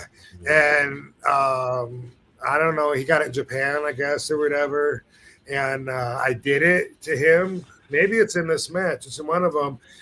He's on the top, I guess, or I'll probably stop him, and I'm on the second, I think. But it's like a fisherman, but it's a brain buster. And I completely knocked him out. And he's out. Yes, matter of fact, one of these matches, he's stiff as a board. I go to hook his leg, and he's zombied out. No shit. Wow. Yeah. It's one of these matches here, like one of these really popular. That was careless. It might have been this match. I can't remember how this ends. If it's a stretcher match, then a pinfall isn't the way to win. It doesn't matter. Yeah, you don't. Doesn't matter. Probably not this match because I hooked the guy's leg and he was stiff, and then afterwards, he I don't know really, if I should keep that move. That's kind of dangerous. No, you'll get it. You just gotta learn, to you'll learn to pull in a little more or something. I only remember doing it one other time. It was to Hack Myers. Remember that guy? Yeah. He's a big boy, Hack. Yeah. And I think it was at Lulu Temple. Yeah. One of those places, and bam, and I killed him with it too. And I just threw that out. I said, nah, that's not a good. I'll come up with something else if I need a heel move or something. But brutal. I think those are the other two times I did it, and I just killed both of them. Damn. Well, you never did that to me. Shit. All right. Jeez, oh, man. Me too. Smokes. We'll close out a couple more super chats here. Mr. Premium 2002, thanks for the $20. I had the pleasure of meeting Sabu during Mania 40 weekend at WrestleCon as well as RVD. I got the impression he wasn't feeling too well, and I spoke with him, but could see his strong spirit. Condolences on his passing. Thanks, Mr. Premium. Appreciate it. Yeah, it's crazy looking back and seeing, like some signs that he was, because talking to him, it's just like, all right, cool, man. Have a good night. We'll together this week, and then maybe Sabu's not really feeling real good tonight. I don't know. Maybe he's put on a little weight. Well, maybe he's happy with that new girlfriend. Looking at him now and putting everything together. And the bloody feet is something too. He had some kind of infection or something. Oh, yeah. But we don't. Yeah, when we get the toxology report, then we will learn a lot more that we don't know. Yeah. But there could be a little bit. There could be a little bit of a delay. You're saying, right? On this? Yeah. As far as something getting him, you mean? No, I mean, like the information, getting the information, the official word. I'm saying it's definitely a delay because he told me he has the She has to sign some papers, and if not, there's like a 30-day wait. and then it goes on to like Sabu's sister, and then Wow. Yeah. so we're hoping, that we'll get some cooperation from her. And I get it that she doesn't want to, who she could be married to somebody else, and So, here, yeah. this Right. your past, whatever. But I've always been in her corner because she was the most patient wife, and she tried so many times to get Sabu to not go down this destructive partying path that he was on, and I'll tell you, me, Sabu, and Louis all were on this kick where we love those muscle relaxer somas. Louis Spicoli passed away. As ignorant as it sounds, I was naive to that possibility. I didn't know that could actually fucking happen. I stopped taking Sabu, did not. That was like 97, 98. Rob, I don't know if you remember, I talked to you at the ECW arena upstairs after Louis passed. I pulled you aside, and we weren't like buddies, but we had no heat. And I was like saying, I'm paraphrasing, but I don't know if you remember this. I was like, dude, you got to, be careful. And I felt weird to say that to you because I just didn't want to see, all of our co-workers, friends, and everybody there was all this shit going on. And I don't know if you remember that, but and you were telling me, no, I smoke weed, man. I stopped all that. I remember you saying, I'm like, well, thank God, good. And then I walked away. I'm like, now you're gonna laugh. I'm like, man, does this kid not realize that weed's gonna kill him? I was never a weed guy. I didn't know. Back then, if you didn't know, it was like, oh my God, it's gonna kill him. You know what I mean? Reefer Madness. Well, I that's didn't just know. worry about it. Yeah.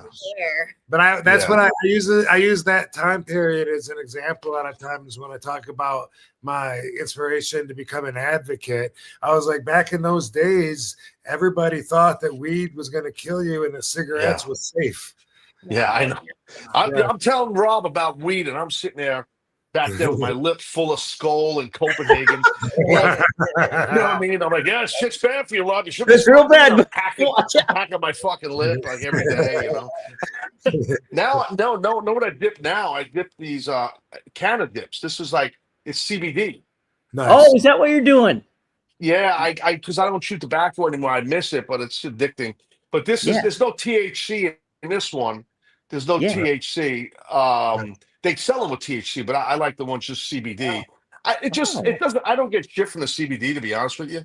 It just makes me feel like I'm dipping tobacco. It builds up a little spit. It just helps me with my habit, Yeah. That's a good thing. That's a cool thing to do, actually. It's really good. Yeah. Hell yeah. We'll do some more super chats and then we'll close on out. Right. Is there a Sabu Waffle House story? Oh my God! Wow, shit. I have one. I can't say it, but yeah. Rob might have been with this. Look, this is an Amarillo, Rob. One of Terry Funk's many retirement shows, but we were there together, as you know. Candido, me, you, I think Sandman, Dreamer, and Sabu. I think, and Bret Hart was on the show. I think. Yeah, there's a Waffle House story. I'm not telling it. Because Sabu cracked somebody, and it's someone people would know. So I don't want. And Sabu got mad at this fucking guy. I'll text Rob later. He might have heard about it. Rob was there, but he wasn't at the Waffle House, but he was in Amarillo. Oh, I can't draw one up, man. I mean, there must have been several, but I can't put Sabu and Waffle House in my mind right now. Sorry. Any good Philly diner stories? Yeah. Well, were you at that travel? You went to Travel Lodge, yeah. But we were still at the Travel Lodge, yeah. When you came in, yeah. Yep. And definitely, we would go to the Oregon Diner. I remember that, the Oregon Diner. Yeah. Once we moved to the Holiday Inn, we used Tony Luke's a lot more. Tony Luke's, yep. But still go, even though it's been sold. Yeah. Or? No, I don't think so. I don't. Maybe, but I don't think so. I don't know. I think they merged with Nick's Roast Beef. I might be wrong on that. Oh, I didn't know that. Yeah, maybe. Yeah, they might have merged. The owners went to jail. Shit. Like, What'd you say? I said shocking. Oh, anyway, yeah, I want to try Joey Merlino's cheesesteaks next time I'm in town. Hell And yeah. I've been to that place too, but it was a different owner then. Yeah. But Sabu, man, I know when he had his Winnebago, like the more self-sufficient he could be, the more he liked it. So, like he told me he would cook in the kitchen, and sometimes we would have like meals in there, and that stands out more than really even going into restaurants with him. And we used to go to the Denny's in Pittsburgh, the one it's right, it's by the By the airport. airport. By the airport. Yeah, Moon Township. Moon Township. Yeah, by the airport. Yeah, Yep, there yep. you go. There you go. Yeah, totally. And that was a place I just remember during the Soma days, me and Louie and Sabu being there and ordering sweet stuff because the sugar and the carbs helps kick the Somas in. And it'd be like a race to see who could shake first. So we'd all put our hands up and we'd have Pee Wee. We'd say, check our hands, ref. Check our hands. You know, he compared. Check our hands, ref. Oh Yeah. It was so stupid. And I'm pretty sure one of us, you know, would be like this, and you know, and he'd be like, "Oh, we got a winner," you know, and You got to raise his hand. and then pretty soon be like, "Oh, he's got the shaky puddings. It's not. Can I get another whipped cream pie?" So stupid. Andrew adds thanks for $25, Andrew. Really appreciate it. I'm super chatting this again. My favorite picture of Sabu is him wearing a Misfits shirt. Sabu enjoying the Misfits makes me happy. R.I.P. Punk Rock Jones. Nice stuff, Andrew. He liked music. Yeah, he liked music. I remember early on knowing that was more prevalent, you know, but like when I was still learning about him and training with him, I remember that, you know, I couldn't carry a conversation about music any more than I can about race cars or baseball. I don't know. Or the Mets. Not the Mets. I already that. I was ahead of you. Baseball Mets. Yeah, you got it. Yeah. Harry Slash. I just want to thank Robin Cash for doing the show. How about that? Hey, is that the real Harry Slash? I wonder if it is. It probably is. I don't know. Either way, thanks to Harry Slash. Yes, yeah. Harry. Yes. Heck yeah. Shout out to Harry for sure. And then Ask Bum says, love seeing RVD and Taz together. And then he follows up. Taz, how many black belts do you have? I heard 3. I have 17 black belts. I'm a grand champion. No shit. Universal champion. You had me going. Rob's a higher level martial artist than me, I believe. All right. Yes. Somebody did ask on a previous show, Taz, how much martial arts background do you have? And you had judo, obviously, but I just played judo. Yeah, I wrestled in high school, but I played judo when I was young. And then I took a little time off. And then once I started to break into the business, I got back into judo and played competitive judo and stuff like that. So okay. Yeah. All right. We'll close it out with this one here. And if you guys want to give any final thoughts, by all means, but Stay Guilty just asked this one for the $5. I don't know if this was asked, but how did it feel main eventing Barry Legal with Sabu? It's amazing. We were a little nervous because we really didn't have a lot of experience doing live TV. And this is a live pay-per-view, and we didn't go last. So we thought we were going to go last, but we weren't. But a little backstory on that. I'm sure Rob might know this. And this might go to the story you told Rob about. We were driving around in the car, and I'm like, see these fucking jabronis. Imagine if they knew who was in this car. So that's probably what I said. That was here on Long Island because a lot of people don't know. Even some of the boys didn't know. Like Sabu came to New York the week before that pay-per-view. Because, you know, and back then, no one like practiced matches, you know, but we were a little concerned about hitting the time, you know, because we didn't know if we were going to be last. But if we're going to be last, we want to be ready. We wanted this match had so much hype. Like Rob was saying, like it took a year to get to it, and it was all this anticipation. And Sabu and I were cognizant, and we were aware that, there's a lot of pressure on us, and there's no way this match is going to be good enough for the hype that it has. Like, no matter how good the match is, you know, it's just not going to reach that hype. So we wanted to be the best we could. So I said, dude, if you want, you know, we have the dojo on Long Island, man. If you want to come. He's like, yeah, fuck. And then he came to New York, and he stayed at a hotel not far from where the school was. And And I said, don't rent a car. I'll drive wherever we got to go. And we spent more time together outside of work. I got to know him better. He got to know me. We shared a lot of meals together and just going to the gym together and shit like that. And I really got to know him all the years that I knew him. But now I'm actually like Rob had a lot more of that time with Sabu than I did because Rob broke in with Sabu and Sheik, and they're from the same part of the country, so they were right near each other. I didn't do that with Sabu, but barely legal going into it. Yeah, we did. We spent a week in New York and we did everything together. So it was so that was awesome to wrestle him on that big stage for us at that time. Rob didn't have a match on that, which I thought was not cool. I thought Rob should have had a match, but he had a great spot coming in on that run in, and then there was a good swerve with Fonzie and stuff on me. I thought that all worked. Absolutely, absolutely. Yeah, really good stuff. One of my somebody did ask us, Scott Mason from the New York Jets podcast. He happened to ask, what was the plan behind like Rob? You almost having Fonzie's ear in certain ways in that storyline coming into play, like with Taz.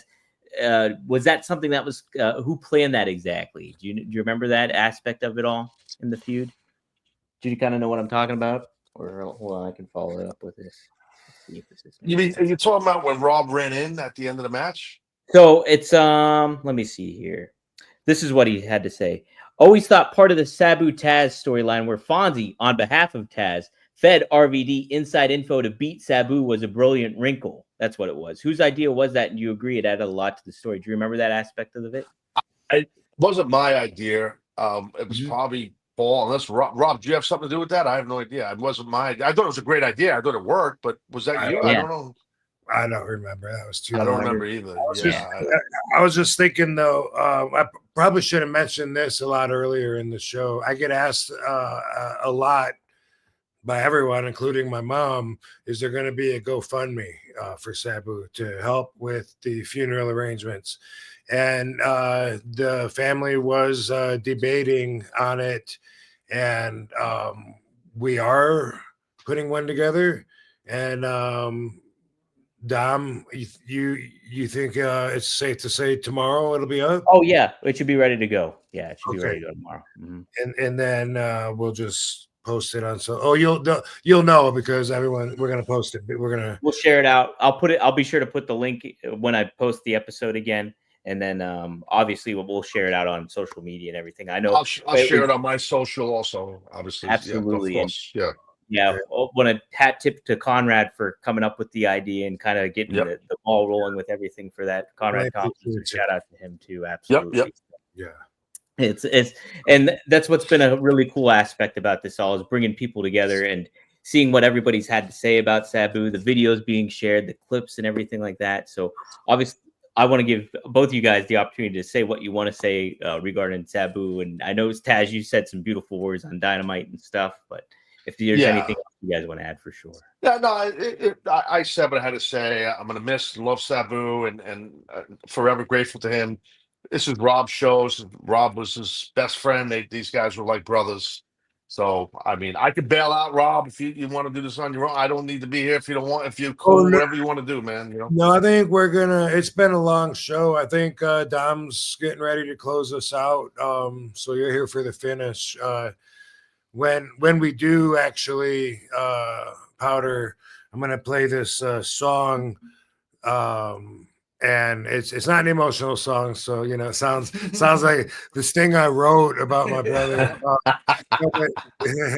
It's actually it's just a really good Sabu song, and I don't know if you're going to be able to put it at the beginning of the show for replay, or if anyone even watches the replay. I can definitely do it, for the beginning of the show.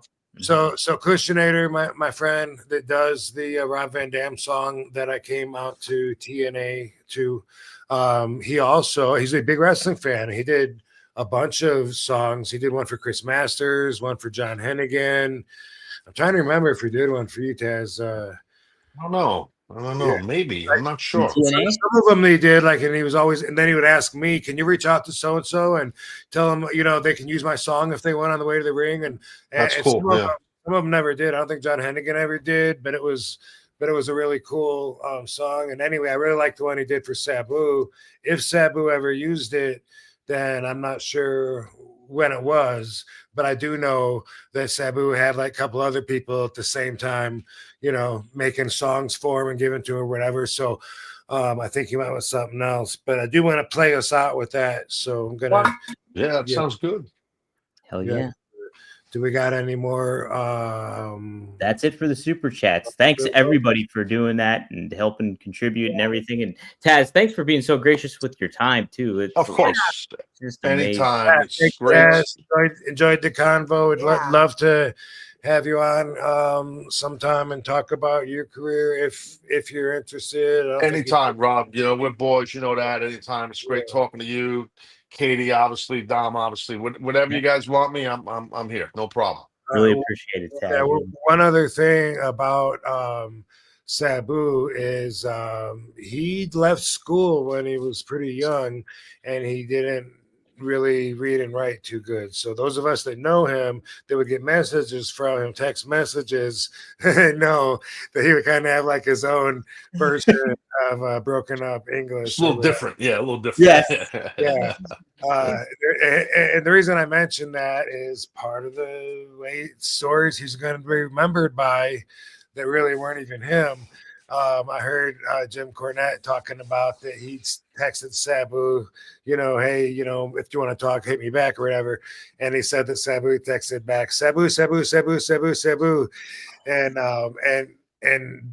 that's going to go down in history, and it's funny, but knowing Sabu, he didn't write that. I think I remember when that was his like letterhead or something. Like I've gotten a few like that around that time where like Jeannie was helping him, with a lot of things, but one of them would be using his phone. And sometimes there's like a letterhead you can use so you can sign off and it's got all the info you want on it and for professional purposes. I think it was something like that. I could scroll back probably and find it, but I remember, that was like his signature thing just for a second, but they're going to think he actually wrote that. And Sabu couldn't spell his name right 4 times in a row. So I promise it wasn't manually done unintentionally. It's funny as it is, but yeah. Cool. All right, and Katie, what'd you think when you met Sabu? I've met Sabu before I even met Rob. Really? At wrestling in New Orleans, there was an X-rated show, so the show was like built around me. But then also Luke Hawx is a ECW fan, and so he brought in Sabu, and if Luke said someone was good, they're good. And I met him, and he was with Jeannie, and I really loved their relationship. They were just so close, like they were just like in a huddle, like talking to each other, just very, very close. And so I like Rob respected his like the way he acted in relationships. I was like, that's so sweet how they were together when I had met them. And then I first saw Rob, he was talking to them at the wrestling convention. And what else? I had fun traveling with them. We traveled in Australia together, toured together with them. Wow, that's awesome. Yeah. I didn't know that. That's great. Yeah, and I got closer to Sabu too when he moved to Vegas, because we would just randomly out, and then like I was skating in the Pride Parade, and then I was like, oh, there's Sabu. He was just like posted up on Fremont Street, and we're at the marijuana convention. I'm like, there's Sabu. But it was just every time I go out at any event, it'd be like, oh, there's Sabu, like Nerd Bar, of course. Yeah. So then I got a lot closer to him then, because it was like having, seeing a family member all the time. Sure, yeah. How far apart was Sabu from where you guys live? Like how far? Close or? No, nothing's really far in Las Vegas. In Vegas, yeah, that's true. It's kind of tight. Yeah. That's a good point. Yeah, that's true. Great. Yeah, that's very cool. I didn't know that too, Katie, that you knew him before you met him before you met Rob. That's awesome. Yeah, that's wild. Yeah, I didn't know that either. His sense of humor is so funny. Yeah, I love the best. You like that? Yeah. Yeah. I'm really happy that I was part of this and got to honor him with you guys, and it's a pleasure to be able to do this with you guys. Rob, might not have known this, but it's been 2 years to the day since we started the podcast. So. Yay! Happy anniversary! Congratulations! Happy anniversary! Look at that. That's awesome. So did not know that. I wasn't Yeah. aware. That's amazing. pretty cool. Pretty Yeah. cool. Awesome. Well, should I close this out then? Close us out, Rob. Yeah, All right. take it Well, away. appreciate it, everybody. And I will not be I won't be. Let me put it this way: I won't stop talking about Sabu because he is a big part of my life. And so, but having said that, it was nice to be able to just focus and share a lot, especially because I know everyone listening to this must have learned that what they thought was true probably a couple of times or something might not quite have been. So glad to set everybody straight. That's the real Sabu. We knew him like no one else. Love you, brother. He knows that. This is Sabu by Cushionator. I guess that is how it starts out. Can you hear it? Oh yeah. Sabu, Sabu, Sabu.